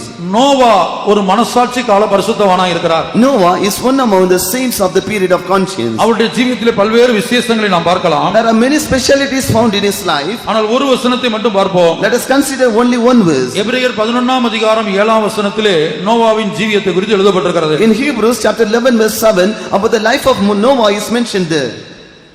விசுவாசத்தினாலே நோவா தற்காலத்திலே காணாதவைகளை குறித்து தேவ எச்சரிப்பு பெற்று பயபக்தி உள்ளவனாகி தன் குடும்பத்தை ரட்சிப்பதற்கு பேழை உண்டு பண்ணினான். அதனாலே அவன் உலகம் ஆக்கினைக்குள்ளானதென்று தீர்த்து விசுவாசத்தினால் உண்டாகும் நீதிக்கு சுதந்திரவாளியானான். By faith Noah, being warned of God of things not seen as yet, moved with fear, prepared an ark to the saving of his house, by the which he condemned the world and became heir of the righteousness which is by faith. கர்த்தருடைய பரிசுத்த நாமத்திற்கு மகிமை உண்டாகட்டும். Glory be to the holy name of God. இங்கே நாம் நோவாவை குறித்து படிக்கும்போது When we study about Noah here, தற்காலத்தில் காணாதவைகளை குறித்து he believed on those things which are not present. அதுவரை பூமியில் மழை பெய்யவில்லை. Till the time there was no rain, ஒருவரும் மழை பெய்வதை பார்த்ததில்லை. nobody saw the rain showers. ஆனா கர்த்தர் சொல்லுகிறார், But the Lord is saying, இதுவரை காணாத ஒரு காரியத்தை ஆண்டவர் சொல்லும்போது, when the Lord is saying something which was not seen as it, அதுல எந்த சந்தேகத்துக்கு அணு அளவு சந்தேகத்துக்கு இடம் கொடுக்காமல், not even giving room for a cell amount of doubt, தேவ எச்சரிப்பு பெற்று received the warning of God பயபக்தி உள்ளவனாகி and moved with fear, தன் குடும்பத்தை ரட்சிப்பதற்கு பேழையை உண்டு பண்ணினான். prepared an ark to save his house. தன்னுடைய குடும்பத்தை அவன் ரட்சித்துக் கொண்டான். And he saved his house of family. பூர்வ உலகத்தை தேவன் ஜலத்தினால் அழித்தார், அதை நாம் அறிந்திருக்கிறோம். We know the old world was destroyed by the floods. அந்த நாட்கள்ல During those times, ஒரு பேழை உண்டாக்கப்பட்டது. and the time an ark was made, அதனுடைய நீளம் 300 முழம் என்று எழுதப்பட்டிருக்கிறது. and its length was 300 cubits. அதுல 3 அளவுகள் 300 முழம், 50 முழம், 30 முழம். 30, 50 and 30 cubits. நீங்கள் கற்பனை செய்து பாருங்கள். You just imagine, அந்த நாட்களிலே அப்படி ஒரு கடினமான வேலையை செய்து கடினமாய் பாடுபட்டு ஆண்டவருடைய வார்த்தைக்கு 100% கீழ்ப்படிந்து ஒரு பேழையை அவர் உண்டாக்குகிறார். labored so much and he labored so much for that, and he obeyed according to the word of God and made an ark. வரக்கூடிய அழிவை குறித்து அவர் எல்லாருக்கும் சுவிசேஷத்தை அறிவித்தார்.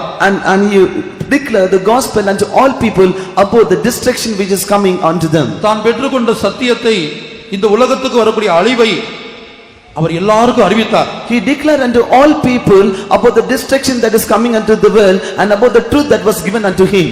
நாம் இப்போது ஒரு பொல்லாத உலகத்திலே வாசம் பண்ணி கொண்டிருக்கிறோம். Now we are all dwelling in an evil world. நோவாவின் காலத்தில் காணப்பட்ட உலகத்தை வேதம் பூர்வ உலகம் என்று அழைக்கிறது. And the period or the world that was found in the time of Noah, Bible called this as old world. நாம் இப்போது வாசம் பண்ணி கொண்டிருக்கிற உலகத்தை இந்த வேதம் பொல்லாத பிரபஞ்சம், கலாத்தியர் 1:4 தமிழ்ல பொல்லாத பிரபஞ்சம் என்று எழுதப்பட்டிருக்கிறது, ஆங்கிலத்தில் present evil world. In Galatians chapter 1 verse 4, and the present world that we are living, Bible calls this as a present evil world.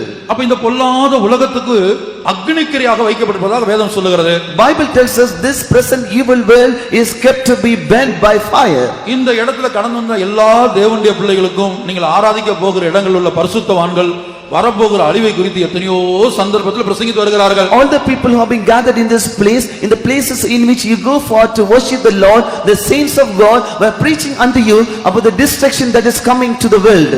நோவாவை போல உங்களில் எத்தனை பேர், விசுவாசிகளாய் காணப்படுகிற தேவ ஜனங்களை கேட்கிறேன், உங்களில் எத்தனை பேர் இந்த உலகத்துக்கு வரக்கூடிய அழிவை குறித்தும் கர்த்தர் உங்களுக்கு கொடுத்த ரட்சிப்பை குறித்தும் உங்களுக்கு அறிமுகமானவர்கள், நண்பர்கள், தெரிந்தவர்கள், உறவினர்கள், இவர்களிடத்தில் நீங்கள் வெட்கப்படாமல் அறிவித்துக் கொண்டிருக்கிறீர்கள்? And I am asking to the believers, the people of God, and about the destructions that is going to come upon this world and to save your family. How many of you are saying to your friends and relatives without any shame? மாத்திரமல்ல, சொந்த பணத்தை செலவழித்து ஒரு பேழையை உண்டாக்கி கொண்டிருக்கிறார். Now he is spending his own money and creating an ark. அந்த அழிவிலிருந்து மற்றவர்கள் தப்ப வேண்டும் என்பதற்காக, that other people should be saved from the destruction. இன்றைக்கு நமக்குள் எந்த அளவுக்கு சுவிசேஷத்தின் ஆவி இருக்கிறது? Today how much we have the spirit of gospel. யூதாவின் புத்தகத்திலே வாசிக்கிறோம். In the book of Jude we are able to read. யூதா 22ஆம் வசனம். Jude 22. அல்லாமலும் நீங்கள் பகுத்தறிவுள்ளவர்களாய் இருந்து சிலருக்கு இரக்கம் பாராட்டி சிலரை அக்கினியிலிருந்து இழுத்துவிட்டு பயத்தோட இரட்சித்து, And of some have compassion, making a difference, and others save with fear. நீங்கள் பகுத்தறிவுள்ளவர்களாய் இருந்து சிலருக்கு இரக்கம் பாராட்டி சிலரை அக்கினியிலிருந்து இழுத்து விட்டு பயத்தோடு ரட்சித்து. And of some have compassion, making a difference, and others save with fear, pulling them out of the fire. Noah புதிய வானத்துக்கு போகிறார். Noah is now going to new heaven. அப்ப புதிய வானத்துக்கு போகக்கூடிய நோவாவுக்கு இருந்ததான அந்த சுவிசேஷத்தின் ஆவியை பாருங்கள். See the spirit of gospel which was found in the life of this Noah. வரக்கூடிய அழிவுக்கு ஜனங்கள் தப்ப வேண்டும் என்று அவர் கடினப்பட்டு உழைத்து செய்ததான அந்த பேழையை நிதானித்து பாருங்கள். 300 முழம் அதனுடைய நீளம், கற்பனை செய்து பாருங்கள்.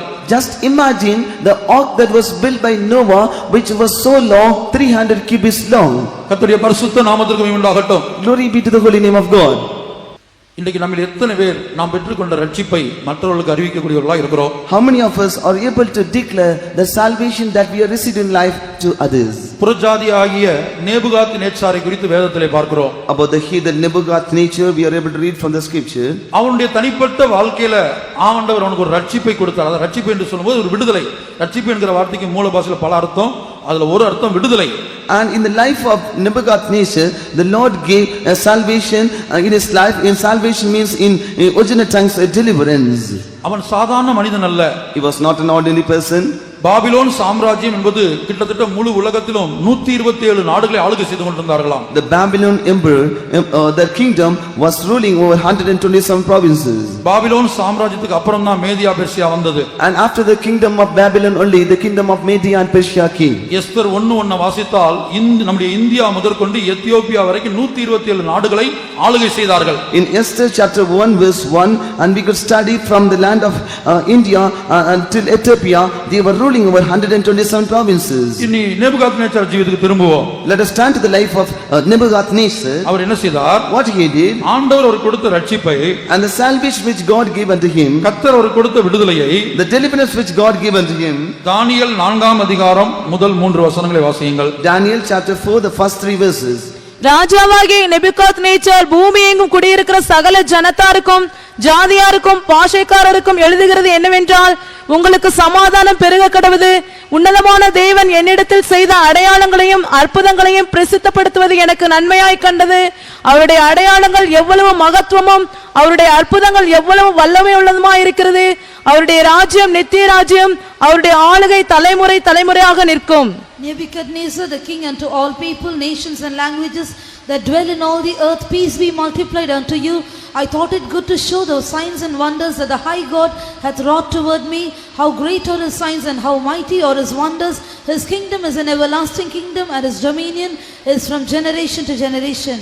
கர்த்தருடைய பரிசுத்த நாமத்துக்கு மகிமை உண்டாகட்டும். Glory be to the holy name of God. ஒரு சாம்ராஜ்யத்துல ஒரு பெரிய சக்கரவர்த்தியாய் காணப்பட்ட, ஒரு பெரிய அதிபதியாய் காணப்பட்ட, கிட்டத்தட்ட 127 நாடுகளுக்கு அதிபதியாக இருந்த Nebuchadnezzar. Nebuchadnezzar, the king or emperor, a great king who was ruling over 127 kingdoms. இன்றைக்கு இந்த இடத்துல காணப்படுகிற எனக்கோ உங்களுக்கோ கிடைத்த இவ்வளவு பெரிய ரட்சிப்பு ஒன்றும் அவருக்கு கிடைக்கல.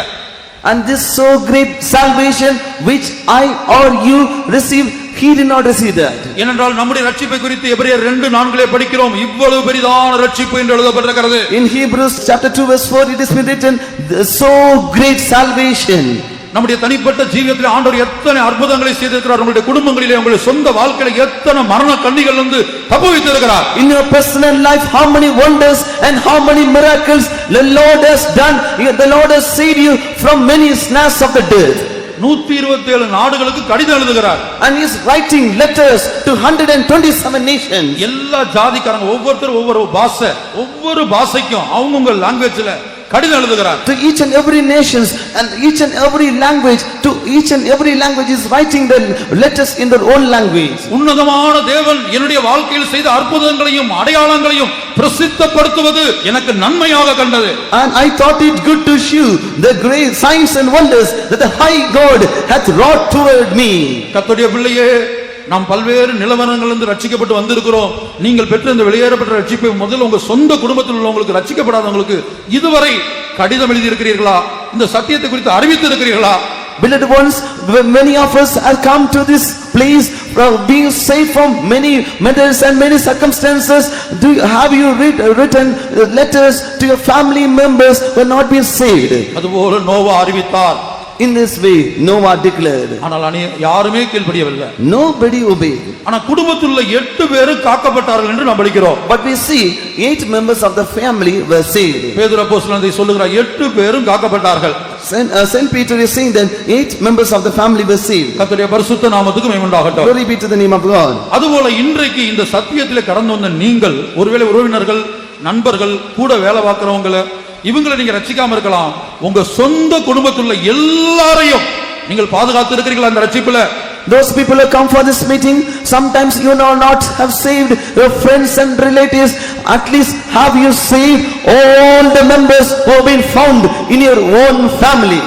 அப்படி நீங்கள் பாதுகாக்க வேண்டுமானால் ஒரு பேழையை உண்டு பண்ண வேண்டும். If you want to save them or keep them, you have to build an ark. அந்த பேழையின் அளவு 300 முழம். The length of the ark is 300 cubits. 30 முழம்.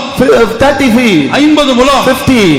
ஆவிக்குரிய பிரகாரமாக இந்த பேழை நம் ஒவ்வொருடைய குடும்பத்திலும் உண்டாக வேண்டும். Personally, spiritually, this ark should be created in each and every family. வேதத்துல ஒவ்வொரு நம்பருக்கும் ஒரு அர்த்தம் இருக்குது. There is meaning for every number in the Bible. 30 என்பது ஊழியத்தின் ஆவியை காட்டுகிறது. 30 shows the spirit of ministry. கர்த்தராகிய இயேசு 30வது வயதிலே தன்னுடைய ஊழியத்தை துவக்கினார். Jesus Christ began his ministry at the age of 30. 50 என்பது அபிஷேகத்தை காட்டுகிறது. 50 shows anointing. 300 என்பது தேவனோடு சஞ்சரிக்கிற வாழ்க்கையை காட்டுகிறது. 300 shows being walking along with God.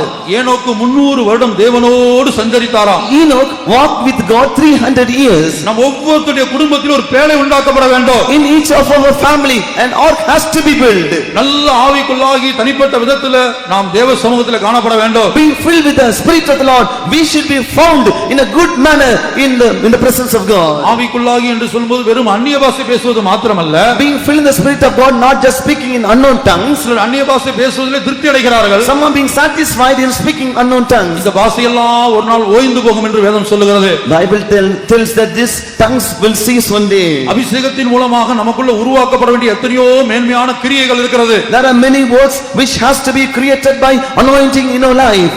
ஆவியினாலே நம்முடைய சரீரத்தின் செய்கைகள் அழிக்கப்பட வேண்டும் ஒவ்வொரு நாளும். By our spirit the deeds of this flesh should be mortified. தேவனுடைய சாயலாக ஆவியினாலே நாம் மறுரூபமாக்கப்பட வேண்டும். We should be transformed into the image of God by the spirit of God. உள்ளான மனிதனிலே வல்லமையாய் பலப்படுத்தப்பட வேண்டும். We should be strengthened mightily in the inner man. கர்த்தருடைய பரிசுத்த நாமத்துக்கு உண்டாகட்டும். Glory be to the holy name of God. அடுத்து இந்த ஊழியத்தின் ஆவியோடு ஆத்தும பாரத்தோடு நாம் காணப்பட்டால், And if the spirit of ministry, if you are having a burden for soul, யோபு தன் சிநேகிதருக்காக வேண்டுதல் செய்தபோது, when Job prayed for his friends, கர்த்தர் அவன் சிறையிருப்பை மாற்றினார். God turned his captivity இழந்து போன எல்லாம் திரும்ப கிடைத்தது. and he regained all those things that he lost. நாம் நமக்காகவே ஜெபித்துக் கொண்டிருப்பதை நிறுத்துவோமாக. And let us stop the prayers that we are just memorizing. கர்த்தருடைய பரிசுத்த நாமத்துக்கு உண்டாகட்டும்.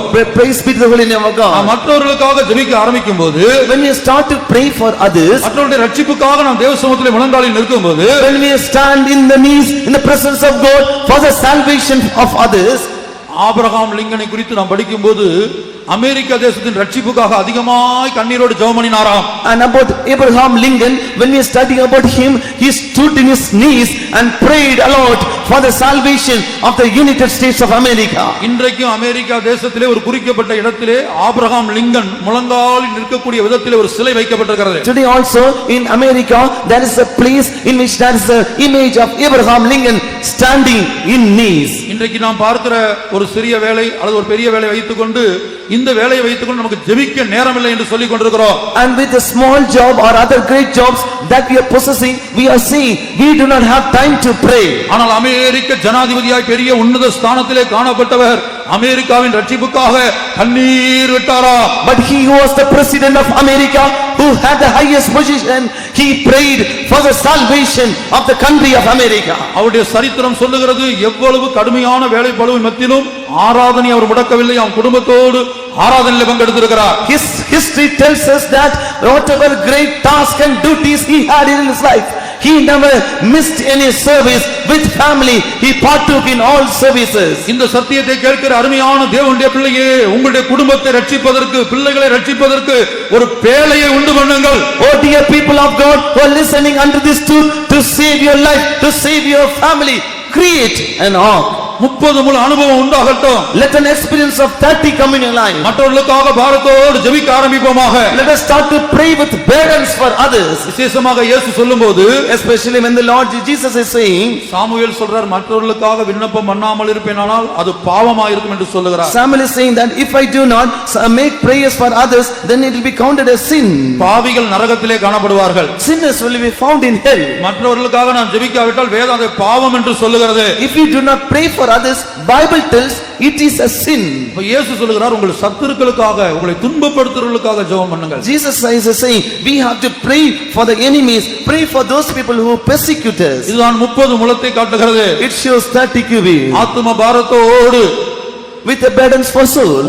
உடன் வேலை பார்ப்பவர்கள், And the co-workers, குடும்பத்தில் ரட்சிக்கப்படாதவர்கள், the people who are not நண்பர்கள், friends, உறவினர்கள், relatives, அக்கம் பக்கத்தில் குடியிருக்கிறவர்கள், neighborhoods, இப்படிப்பட்டவர்களுக்காக நாம் ஜெபிக்கும் போது when we pray for these people, கர்த்தர் நம்முடைய சிறையிருப்பை மாற்றுவார். the Lord will turn our captivity. கர்த்தருடைய பரிசுத்த நாமத்துக்கு உண்டாகட்டும். Praise be to the holy name of God. அந்த 50 முழம் என்பது ஆவிக்குள் வாழ்கிற ஒரு வாழ்க்கையை காட்டுகிறது. 50 cubits shows a spirit being led by the Spirit of God. ஆவிக்குள்ள காணப்படுகிற மனிதன் தன்னுடைய பிரச்சனைகளை ஒரு பொருட்டாக எண்ணவே மாட்டான். A man who is found in the Spirit, he will not count his own problems. பத்மு தீவிலே யோவான் அப்போஸ்தலன் காணப்பட்டார். Saint John was found in the island of Patmos. தனிமைப்படுத்தப்பட்டவராய் இருந்தார். He was solitude, he was alone. அங்கே அவருக்கு முன்பாக விசுவாசிகள் இல்லை. There was no believers in front of him. உடன் ஊழியர்கள் இல்லை. No co-servants of God. சபை இல்லை. No church. ஆனால் கர்த்தருடைய நாளில் நான் ஆவிக்குள்ளானே. On the day of the Lord, I was in the Spirit. ஜனங்களை பார்த்து ஆவிக்குள்ளாகிறது இல்ல. Not being filled in the Spirit, seeing the people. ஜனங்கள் முன்பாக எழுப்புதல் உண்டாக்குறது இல்ல. Not showing revival in the front of the people. அது ஒரு அனுபவம் இருந்தாலும் அது மேன்மையான அனுபவம் அல்ல.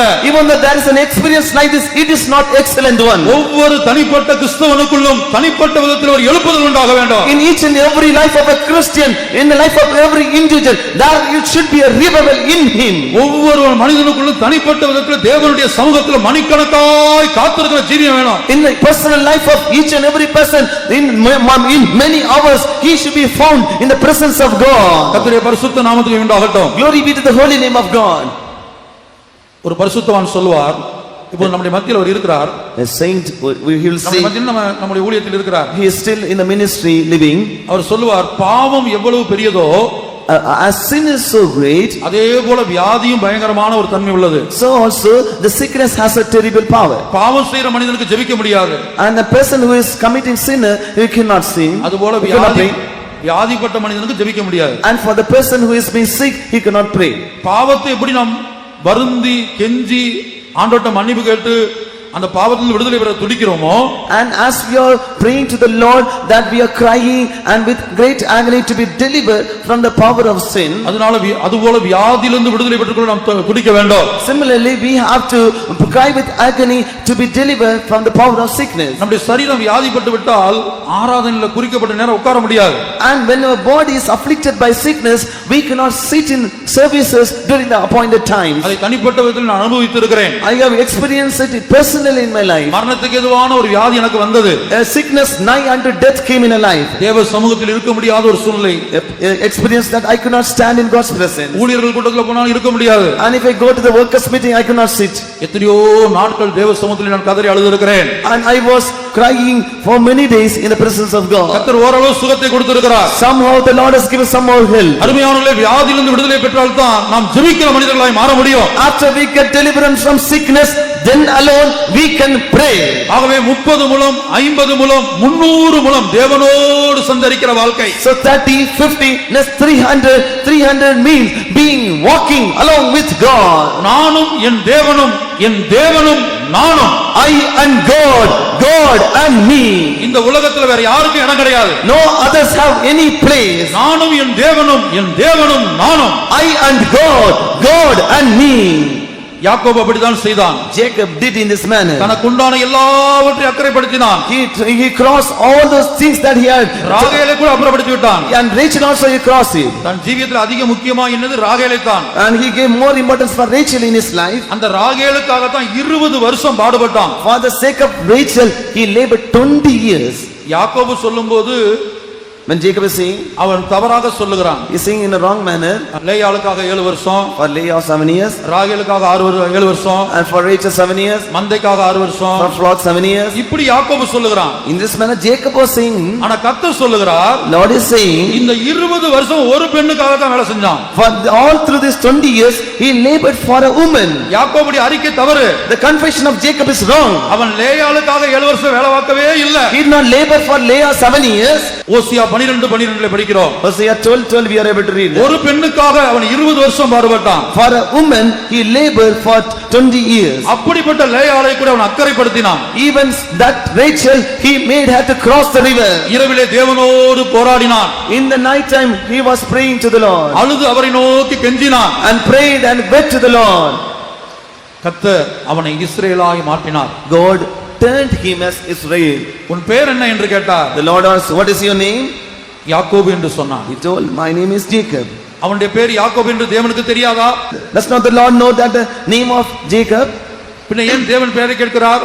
Then why the Lord is asking his name? யாக்கோபு என்றால் மோசம் போக்குகிறவன். Because Jacob means deceiver. அவன் தேவனோடு போராடினான். And he wrestled with God. இந்த யாக்கோபும் ஒரு மனசாட்சி கால பரிசுத்தவனாய் இருக்கிறார். And this Jacob is a saint during the period of conscience. அந்த யாக்கோபை போல் அந்த மனசாட்சி கால பரிசுத்தவன் யாக்கோபு என்ன செய்தார்? And this saint who was a saint during the period of conscience, what he did? ஏசாவின் கரத்திலிருந்து தப்புவிக்கப்படும்படியாக To be escaped from the hand of Esau, தனக்கு உண்டான எல்லாவற்றையும் அக்கறைப்படுத்தி தேவனோடு போராடினார். he made to cross all those things that he had, and he was alone with God. அழுது அவரை நோக்கி கெஞ்சினாராம். He prayed alone with God and shed tears. இந்த ஏசா மாம்சத்துக்கு அடையாளமாக இருக்கிறது. And this Esau shows flesh. நமக்குள்ள காணப்படுகிற மாம்சீகமான சுபாவங்கள் நம்மை விட்டு அழிக்கப்படும்படியாக That all the carnal natures should be burnt and destroyed in our life. தேவனை நோக்கி பலத்த சத்தத்தோடு கண்ணீரோடு ஜெபிக்கிறவர்களாய் மாற வேண்டும். With much voice, with much cry, we should pray unto God. நான் இதுவரை சொல்லிக் கொண்டிருப்பது சபையில் வந்து நீங்கள் ஜெபிக்கிற ஜெபத்தை குறித்து அல்ல. I am not saying about the prayers that you are coming and attending the prayers in the church. குடும்ப ஜெபத்தை குறித்தும் அல்ல. Not about the family prayers. தனி ஜெபத்தை குறித்து பேசிக் கொண்டிருக்கிறேன். I am telling about the personal prayers. நாம் ஒவ்வொருத்தருக்கும் தனி ஜெபம் தேவையாயிருக்கிறது. Each and every one of us should have an individual prayer life. யாக்கோபு குடும்பமாய் உட்கார்ந்து ஏசாவின் பிடியில் தப்பிக்கும்படியாக குடும்பமாய் உட்கார்ந்து ஜெபிக்கவில்லை. Jacob along all his family members as a family prayer he did not pray. ராகேலை லேயாளை உட்கார வச்சு ஜெபிச்சா என்ன ஆயிருக்கும்? And if it would have made Rachel and Leah to sit there and pray, what would have happened? ராகேலை லேயாளையும் பார்த்து அவங்களுடைய கிரிகளை பார்த்து யாக்கோபுக்கு ஜெபமே ஓடி இருக்காது. Seeing the works and deeds of Rachel and Leah, this Jacob would not able to pray. ராகேலை அக்கறைப்படுத்து.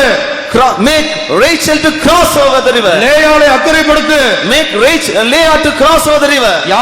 யார் ஜெபத்துக்கு வந்தாலும் வராவிட்டாலும், Whether any person is coming or not coming for the prayer, யார் ஜெபத்துக்கு வந்தாலும் வராவிட்டாலும், if any person is coming or not coming for the prayer, நானும் என் தேவனும் நானும், I and my God and me. ஒரு சந்தர்ப்பத்திலே தனிப்பட்ட விதத்திலே கர்த்தருடைய சத்தத்தை நான் கேட்டேன். One time in my personal life I heard the voice of God once. அதாவது மற்றவர்கள் ஜெபத்திலே இருக்க வேண்டும் என்கிற விஷயத்தில் ஒரு பெரிய பாரம் எனக்கு இருந்தது. I had a great burden to be seated along with others in the prayer. ஆனால் கர்த்தர் ஒரு தடவை சொன்னார், But the Lord told me, மனப்பூர்வமாய் ஜெபித்தால் தான் அங்கீகரிக்கப்படும். and if you are praying willingly only, it will be accepted. மனப்பூர்வமா ஒரு கூட்டம் வைத்தாலும் ஜெபம் வைத்தாலும் மனப்பூர்வமா வந்தால் தான் அங்கீகரிக்கப்படும். If you are organizing a meeting of prayer wholeheartedly or willingly, then only it will be accepted. நான் கட்டாயப்படுத்தி சத்தம் போட்டு ஒரு நபரை தேவசமத்துக்கு கொண்டு வந்தால், And if compelling others, shouting and making others to come for meetings and prayers, அவர்கள் ஒருவேளை முறுமுறுத்து வருவார்கள், they will murmur and come. துக்கத்தோடு வருவார்கள், With grief they will come. அதனால் அவர்களுக்கு பிரயோஜனம் இல்லை. It will not be any use to others. ஆண்டவர் ஒரு வசனத்தை கொடுத்தார். God gave a verse. மோசேயின் இடத்துல கர்த்தர் சொல்கிறார், மனப்பூர்வமாய் கொண்டு வரதை மாத்திரம் வாங்கு. And the Lord told unto Moses, those people who are giving willingly, from those people alone get the things. பிரியமானவர்களே, அந்த சுபாவம் அன்றோடு எனக்கு மாறினது. And on the day that character was removed from my life. அதனால தேவ சமூகத்துல நீங்கள் ஒவ்வொருத்தரும் குடும்பமாய் வந்து உட்கார வேண்டும். சில வேளை குடும்ப ஜெபம் தேவைதான், ஆனா எல்லா சந்தர்ப்பத்திலும் அல்ல, தனி ஜெபம் நமக்கு அதிகமாய் தேவையா இருக்கிறது. And we need family prayers, but along with it in our life we should have a personal individual prayer life. நமக்குள்ள காணப்படுகிற மாம்சத்தின் வல்லமைகள் அல்லது யாக்கோபு என்கிற மோசம் போக்குகிறவன், வஞ்சிக்கிற சுபாவம், எத்தன், அந்த சுபாவம் மாறி ஆளுகை செய்கிறவர்களா, இஸ்ரேல் என்றால் ஆளுகை செய்கிறவன் என்ற அர்த்தம், ஆளுகை செய்கிறவர்களா, ஜெயாளிகளாய் மாற வேண்டுமானால் தனி ஜெபம் தேவை. And in our life the character of Jacob, which means cunning, deceiver, supplanter, this character should be removed out of our life. And if you want to be stand as a Israel ruling, a person of ruling in a life, having a victorious life, we should have a personal prayer life. ஓ தேவனுடைய மனிதனே, ராகேலோடும் லேயாளோடும் போராடி கொண்டிருக்காதே. Oh man of God, don't wrestle with Rachel and with Leah. குடும்பத்திலே ஜெபத்துக்கு வர மறுப்பவர்கள் யுத்தம் பண்ணுகிறவர்களோடு போராடாதே. Don't fight with those people who are not coming for the family prayers. அவர்களை அக்கறைப்படுத்து. Make them to cross the brook. நீ தனித்து முழங்காலில் You stand in this alone. நானும் என் தேவனும், And we will, I and my God. என் தேவனும் நானும். My God and me. Pastor SPNS அவர்கள் ஒரு டைரி சொந்தமாக எழுதியிருக்கிறார். நம்மை விட்டு கடந்து சென்ற பாஸ்டர் எஸ்பிஎன்எஸ் அவர்கள், Pastor SPNS, who entered glory from us, he wrote a personal diary. வெளிநாட்டிலே ஊழியம் செய்து கொண்டிருந்த போது ஒரு சந்தர்ப்பத்திலே அதிகாலை ஸ்தோத்திர ஜெபத்துக்கு சகோதரிகள் வரவில்லையா. When he was ministering the Lord in a foreign country, in morning praising, the sisters did not come for the praising. அவர்கள் ரூம் வந்து மாடியில காணப்பட்டதாம். His room was in upstairs. அப்ப பாஸ்டர் வந்து அவர்களை கண்டிக்கும்படியாக அந்த படிக்கட்டு இப்படி ஏறினாராம். And the pastors climbed the stairs to condemn them. ஆவியானவர் ஒரு மனித ரூபத்துல குறுக்கு அப்படி கை வைத்து நிக்கிறாராம். The spirit of the Lord in the form of a man, he came and stretched his hands. அவர் பேரை சொல்லிட்டான், ஏனஸ்ட் திரும்பி போ என்று சொன்னாராம். And the spirit of the Lord was Ernest, return. திரும்பி போ. Oh, come back. அவர்களை ஒன்றும் சொல்ல வேண்டாம். Don't say anything.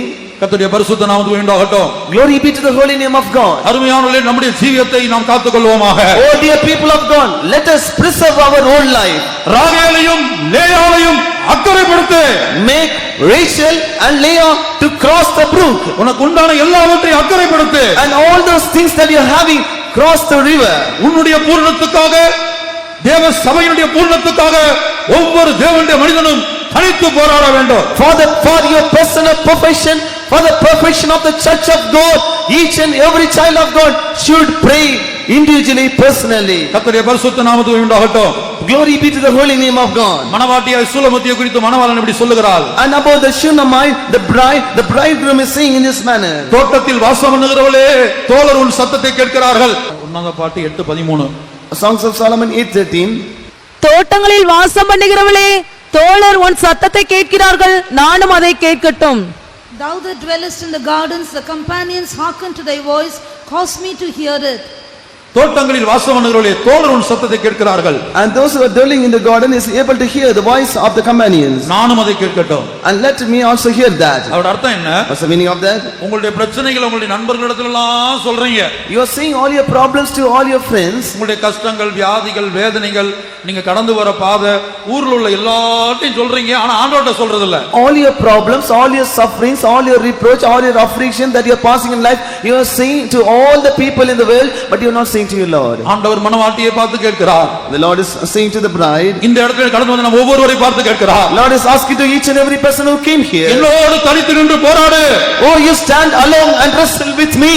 என்னோடு தனித்து நின்று ஜெபம் பண்ணு. You stand along with me and pray. கர்த்தருடைய பரிசுத்த நாமத்துக்கு உண்டாகட்டும். Glory be to the holy name of God. இயேசு மாம்சத்தில் இருந்த நாட்களில், When Jesus was in the flesh, தம்மை மரணத்திலிருந்து ரட்சிக்க வல்லவரை நோக்கி, and to him that is able to deliver him from the death, பலத்த சத்தத்தோடு கண்ணீரோடு ஜெபம் பண்ணினாராம். and he prayed with tears and much cry. இயேசுவுக்கே அப்படிப்பட்ட ஜெபம் தேவையானால், If Jesus is needed of that prayer, நாம் எம்மாத்திரம், how much we நாம் are, எவ்வளவு அதிகமாக ஜெபிக்க வேண்டும். how much we have to pray. ஆகவே ஒவ்வொருத்தரும் உங்களுடைய குடும்பத்தை ரட்சிப்பதற்கு ஒரு பேழையை உண்டு பண்ணுங்கள். For each and every one of you to save your family, make an ark.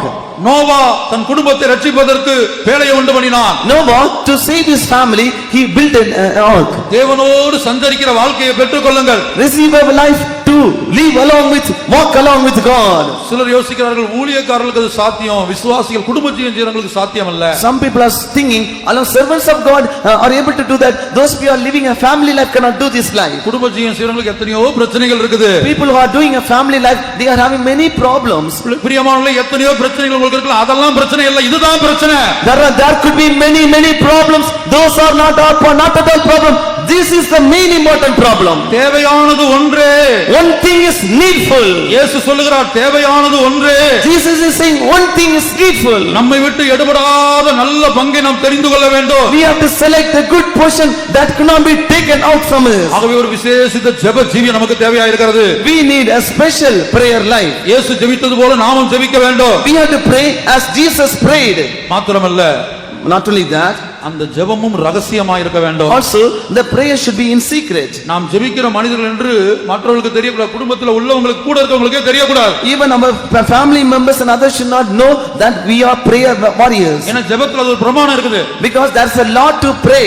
இயேசு சொல்றார், Jesus is saying, நீ ஜெபம் பண்ணும்போது, நீயோ ஜெபம் பண்ணும்போது அறைகளுக்குள்ளே பிரவேசித்து உன் கதவை தாளிட்டு அந்தரங்கத்தில் இருக்கிற உன் பிதா பார்க்கும்படி ஜெபம் பண்ணு.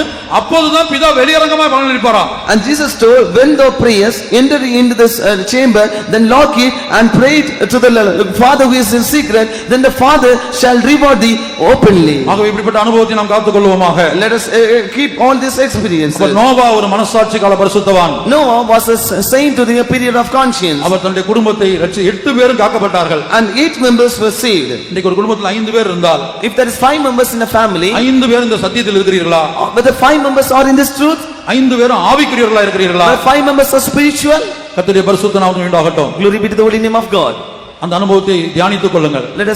Let us examine that life. அந்த நோவாவை பார்க்கலும் மேன்மையான ஒரு ஜீவியம் நமக்கு வேணும். We need a more excellent life than this Noah. இரண்டாவது, ஆபிரகாம் ஒரு மனசாட்சி கால பரிசுத்தவான்.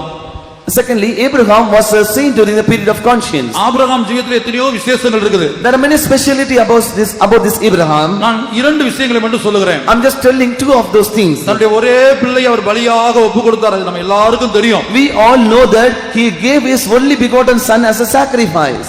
சில விசேஷங்கள் அவருடைய வாழ்க்கையில் இருக்கிறது. Certain specialties were found in his life. ஆதியாகமம் 12:1 வாசிக்கும்போது, In Genesis 12:1 when we read, தகப்பன் வீட்டையும் உன் இனத்தையும் தேசத்தையும் விட்டு வா என்று ஆண்டவர் சொன்னார். the Lord told, get thee out of the country and from the kindred and from the father's house. எபிரேயர் 11ஆம் அதிகாரத்தில் அது குறித்து தெளிவாக எழுதப்பட்டிருக்கிறது. In Hebrews chapter 11 it is written more clearly, தான் போகிற தேசம் இன்னதென்று அறியாமல் புறப்பட்டு போனார்களாம். and they started the journey not knowing where they are going. கர்த்தருடைய பரிசுத்த நாமத்துக்கு உண்டாகட்டும். Glory be to the holy name of God. 8ஆம் வசனம், Verse 8.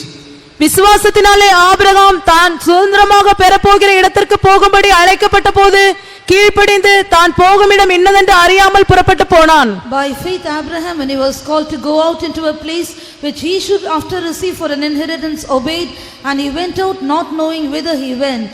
இந்த காட்சியை கொஞ்சம் கற்பனை செய்து பாருங்க. Just imagine this particular scene. நல்ல பெட்டி படுக்க மூட்டை முடிச்செல்லாம் தூக்கிட்டு இப்படி ஆபிரகாம் போயிட்டு இருக்கிறார். Now Abraham is carrying all his suitcases, all his goods and other things and going in this path. வழியில ஒரு நண்பனோ அல்லது உறவினரோ பார்த்து, என்ன ஆபிரகாம் எங்க போறீங்க அப்படின்னு கேக்குறாங்க. And at the way a friend or a relative is coming and asking, oh Abraham, where are you going? எங்க போறீங்க? Where are you going? எங்க போறேன்னு எனக்கே தெரியல, ஏதோ போறேன். I do not know where I am going, I am just walking.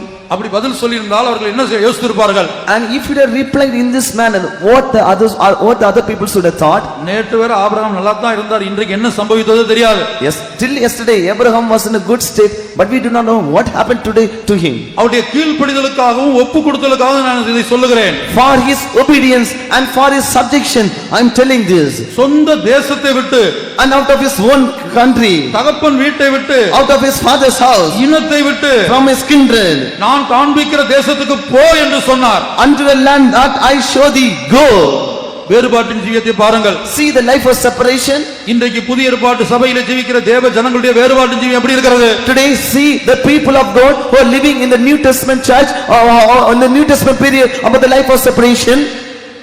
ஆபிரகாமுடைய விசேஷத்தை பாருங்கள். See the speciality of Abraham. அந்த எபிரேயர் 11ஆம் அதிகாரத்தில் அவர் சொல்லுகிறார், In Hebrews chapter 11 we are saying, அப்படி புறப்பட்டு போனது மாத்திரமல்ல, not only he went like that, அவர் ஒரு சீமானாய் இருந்தார். and he was a rich man. ஆதியாகமத்தில் படிக்கிறோம் அவருக்கு என்னெல்லாம் இருந்தது என்று ஆதியாகமத்தில் எழுதப்பட்டிருக்கு. In Genesis it has been written the riches that he possessed. அதே காலத்துல ஜீவிக்கிற லோத்து வீடு கட்டி குடியிருந்தார். And the same time the Lot who was living during the same period, he built houses and built. அதே ஆதியாகமத்தில் படிக்கிறோம். That we could read in Genesis. ஆனா Abraham தானும் தன் மகனாகிய ஈசாக்கும் தன் பேரப்பிள்ளையாகிய யாக்கோபும் இவங்க கூடாரங்களிலே குடியிருந்தார்களாம். And we could read that Abraham and his son Isaac and Jacob, they were dwelling in tabernacles. 9ஆம் வசனம், Verse 9. விசுவாசத்தினாலே அவன் வாக்குத்தத்தம் பண்ணப்பட்ட தேசத்திலே பரதேசியை போல சஞ்சரித்து அந்த வாக்குத்தத்தத்திற்கு உடன் சுதந்திரராகிய ஈசாக்கோடும் யாக்கோபோடும் கூடாரங்களிலே குடியிருந்தான். கர்த்தருடைய பரிசுத்த நாமம் உண்டாகட்டும். Glory be to the holy name of God. கூடாரங்களில் குடியிருந்தான். He was dwelling in tabernacles. எதுக்காக இந்த கூடாரங்களில் நீ குடியிருக்கிற? Why you are dwelling in this tabernacle? உனக்கு வெள்ளி இருக்குது, You are having silver, பொன்னு இருக்குது, gold, ஆஸ்திகள் இருக்குது, riches. ஒரு பெரிய வீடு கட்டி குடியிருக்கலாமே. You could have built a great house and dwelt there. இந்த பிள்ளைகளை வைத்துக்கொண்டு எதுக்காக நீ கூடார வாழ்க்கை வாழ்ற? Keeping all these children, why you are living in a tent? ஆபிரகாமை பார்த்து கேட்டால், If we are asking to Abraham, அவரிடத்துல ஒரு பதில் இருந்தது. that was the answer from him. அதை அடுத்த வசனத்துல படிக்கிறோம். The next verse we are able to read that. ஏனெனில் தேவன் தாமே கட்டி உண்டாக்கின அஸ்திபாரங்களுள்ள நகரத்துக்கு அவன் காத்திருந்தான். தேவன் தாமே கட்டி உண்டாக்கின அஸ்திவாரம் உள்ள நகரத்துக்காக காத்திருந்தானாம். He looked for a city which has foundation, whose builder and maker is God. அந்த நகரம் யாருக்குரியது? And this city to whom it is belonging? இந்த இடத்துல காணப்படுகிற உங்களுக்கு எனக்கு உரியது, ஆபிரகாமுக்குரியது அல்ல. That city belongs to you and me who are gathered in this place. It is not belonging unto Abraham. புதிய எருசலேமிலே பிரவேசிக்கும்படியாய் காத்திருக்கிற தேவ ஜனமே, Oh dear people of God, waiting to enter into New Jerusalem. நித்தியத்துல நீங்க சுதந்தரிக்க போகிற அந்த புதிய எருசலேமை ஆபிரகாம் தரிசனத்தில் பார்த்தபோது இந்த உலகத்துல சீமானாய் இருந்தும் கூடார வாழ்க்கையை வாழ்ந்தார். When Abraham saw in vision about the city that he are going to inherit in Jerusalem, at the time Abraham in this world, even though he was a rich man, he lived in tent. அதே அதிகாரம் 16ஆம் வசனத்தை வீட்ல போய் படித்து பாருங்க. Same chapter verse 16, go to house and read. இவங்களுக்கென்று ஆண்டவர் ஏற்கனவே ஒரு நகரத்தை ஆயத்தம் பண்ணி வைத்திருந்தார். And already the Lord had prepared a city for them. அதான் புதிய வானம். That is new heaven. ஆபிரகாமுக்கு புதிய எருசலேமில் இடம் இல்ல. And Abraham does not have a place in New Jerusalem. அடுத்து ஆபிரகாமுடைய விசேஷம். And the speciality of Abraham is 13ஆம் வசனத்துல verse 13, ஒவ்வொரு நாளும் every day, நான் ஒரு அந்நியன், and he was saying that he was a stranger. நான் ஒரு பரதேசி, I am a pilgrim. நான் இந்த உலகத்துக்குரியவன் அல்ல. I do not belong to this world. நான் இந்த உலகத்துக்குரியவன் அல்ல. I am not belonging to this world. இந்த உலகத்துக்கு நான் அந்நியன். I am a stranger to this world. இந்த உலகத்துக்கு நான் பரதேசி. I am a pilgrim to this world. இப்படி அறிக்கையிட்டு ஜீவிச்ச வாயில அப்படி அறிக்கைட்டாங்களாம். He was confessing in his mouth. 14-15 வசனங்கள். Verses 14 and 15. இப்படி அறிக்கையிடுகிறவர்கள் சுய தேசத்தை நாடி போகிறோம் என்று தெரியப்படுத்துகிறார்கள். தாங்கள் விட்டு வந்த தேசத்தை நினைத்தார்களானால் அதற்கு திரும்பி போவதற்கு அவர்களுக்கு சமயம் கிடைத்திருக்குமே. அடுத்த வசனம் கூட. அதையல்ல, அதிலே மேன்மையான பரம தேசத்தையே விரும்பினார்கள். ஆகையால் தேவன் அவர்களுடைய தேவன் என்னப்பட வெட்கப்படுகிறதில்லை. அவர்களுக்கு ஒரு நகரத்தை ஆயத்தம் பண்ணினாரே. ஒரு அறிக்கையின் ஜீவியம் காணப்பட்டது. A life of confession was found in him. நான் இந்த உலகத்துக்குரியவன் அல்ல. I do not belong to this world. நான் ஒரு அந்நியன். I am a stranger. நான் ஒரு பரதேசி. I am a pilgrim. நான் ஒரு பரதேசி. I am a pilgrim. ஒவ்வொரு நாளும் அறிக்கையிட்டு ஜீவிச்சாங்களாம். Every day he was confessing. இப்படி அறிக்கையிடுறவங்க எதை காட்டுது? And when we are confessing this, what is it showing? 14ஆம் வசனத்துல படிக்கிறோம். Verse 14. இப்படி அறிக்கையிடுகிறவர்கள் சுய தேசத்தை நாடி போகிறோம் என்று தெரியப்படுத்துகிறார்கள். And they say such thing, declare plainly that they seek a country. அடுத்து தாங்கள் விட்டு வந்த தேசத்தை நினைத்தார்களானால் திரும்பி போவதற்கு சமயம் கிடைத்திருக்குமே. And if they have mindful of the country from whence they came out, they might have had opportunity to have returned. விட்டு வந்த தேசத்தையோ தகப்பன் வீட்டையோ இனத்தையோ பார்க்க முடியாது. ஆபிரகாம் திரும்பி போகவில்லை. Abraham did not return back to see his country, kindred and his father's house. நம்ம எல்லாரும் கண்களை மூடுவோம். Shall we all close our eyes? மனசாட்சி கால பரிசுத்தவான் A saint during the period of conscience. ஆபிரகாம் ஜீவியத்தை பாருங்கள். See the life of Abraham. எப்படிப்பட்ட கூடார ஜீவியம், What a life of tent. எப்படிப்பட்ட ஒரு அறிக்கை. What a type of confession. மாத்திரமல்ல, தான் மாத்திரமல்ல, ஈசாக்கு ஒரு மனசாட்சி கால பரிசுத்தவான், யாக்கோபு ஒரு மனசாட்சி கால பரிசுத்தவான். Not only that, Isaac and Jacob were saints during the period of conscience. தன்னுடைய பிள்ளைகளையும் பக்தியிலே வளர்த்தார். And he grew the children in devotion. அவருக்கு இருந்த வசதிக்கு ஆடம்பரமாய் ஒரு வீட்டை கட்டி குடியிருந்திருக்கலாம். And with the facilities that he had, he would have built a luxurious house and lived. ஒரே ஒரு கேள்வி மாத்திரம் நான் அல்ல, பரிசுத்த ஆவியானவர் உங்களுக்கு முன்பாக வைக்கிறார். Not I, but the Spirit of God is placing only one question in front of you. நீங்கள் சுதந்தரிக்க போகிற அந்த புதிய எருசலேமை தரிசனத்தில் பார்த்ததுக்கு ஆபிரகாம் கூடார வாழ்க்கையை செய்து நான் ஒரு அந்நியன் பரதேசி என்று ஜீவித்திருக்க கூடுமானால், if Abraham was able to live in tent by the vision which he saw about the New Jerusalem which we are going to live, அதில் ஆபிரகாம் பிரவேசிக்க போவதில்லை. Abraham will not go and dwell there. புதிய எருசலேமை Abraham அனுபவிக்க போவதில்லை. New Jerusalem will never allow Abraham. அப்படியானால் அதில் பிரவேசிக்க போகிற அந்த புதிய எருசலேமை அனுபவிக்க போகிற உங்களுடைய ஜீவியம் எப்படி இருக்க வேண்டும்? If it is so, you who are going to experience, enjoy, enter New Jerusalem, how should be your life be? இன்றைக்கு நாம் எவ்வளவோ குறைவுள்ளவர்களாக இருக்கிறோம். Today we are having lot of shortcomings. மனசாட்சி கால பரிசுத்தவானுடைய ஜீவியத்தை ஒப்பிடும்போது நம்மால் பக்கத்தில் நிற்க முடியாது. When we see the saints during the period of conscience, we cannot stand close to them. Abraham ஈசாக்கை பலியாய் கொடுத்தான், அது ஒரு விசேஷம் தான். Abraham gave his son Isaac as a sacrifice, it is speciality. அதை பார்க்கிற ஒரு பெரிய விசேஷம் என்ன தெரியுமா? Do you know what is more special than that? ஈசாக்கு தன்னையே பலியாக ஒப்புக் கொடுத்தார். Isaac surrendered himself as a sacrifice. அந்த கிருபையை நாம் பெற்றுக்கொள்வோம். Let us get that grace. அந்த அபிஷேகத்தை நாம் பெற்றுக்கொள்வோம். Let us receive that anointing. அவர்களை பார்க்கிற ஒரு மேலான ஜீவியம் செய்ய வாஞ்சிப்போம். Let us decide to live a more excellent life than them. ஒரு நொடி பொழுது முழங்கால் படியிடுங்கள். For a moment let us kneel down. உங்களுடைய கண்களை மூடுங்கள். Close your eyes. ஒரே ஒரு வார்த்தை நாங்கள் ஜெபிக்கிறோம். When only one word we are praying. இந்த இடத்திலே காணப்படுகிற பரிசுத்தவான்கள் ஜெபிக்கிறார்கள். All the saints who are here, they are praying. நாங்கள் ஒருமனப்பட்டு ஜெபிக்கிறோம். With one accord we are praying. அந்த ஜெபம் என்ன தெரியுமா? Do you know what is the prayer? புதிய எருசலேமை The New Jerusalem. தரிசனத்தில் In the vision, புதிய வானத்துக்கு போகக்கூடிய ஆபிரகாமுக்கு காட்டி கொடுத்த எங்கள் தேவனே, O Lord, who has shown it to Abraham who is going to new heaven, அதனுடைய மகிமையை that glory, புதிய வானத்துக்கு போகக்கூடிய ஆபிரகாமுக்கு காட்டி கொடுத்த எங்கள் தேவனே, எங்கள் பிதாவே, oh my God, oh Father, who has shown that glory to this Abraham who is going to new heaven. இதோ நாங்கள் பரத்தை நோக்கி கெஞ்சுகிறோம். Behold, we are asking to the heaven. பிதாவை நோக்கி கெஞ்சுகிறோம். We are pleading to Father. புதிய எருசலேமுக்கு போகும்படியாய் நீ அழைத்திருக்கிற இந்த ஜனங்களுக்கு, Oh, the people who have been called to go to New Jerusalem. இதோ இந்த வேளையில் In this moment, ஒரே ஒரு முறை only once, இவர்கள் பிரவேசிக்க போகிற, that they are going to enter, இவர்கள் பிள்ளைகள் பிரவேசிக்க போகிற the children who are going to enter there, அந்த புதிய எருசலேமின் மகிமையை காண்பித்தருளோம். oh, show them that glory. இவருடைய கண்களை திறந்தருளோம். Open their eyes. கர்த்தருடைய கண்களை திறப்பாராக. Let the Lord open our eyes. பாரினில் அங்கிரும் யாதுமற்றரா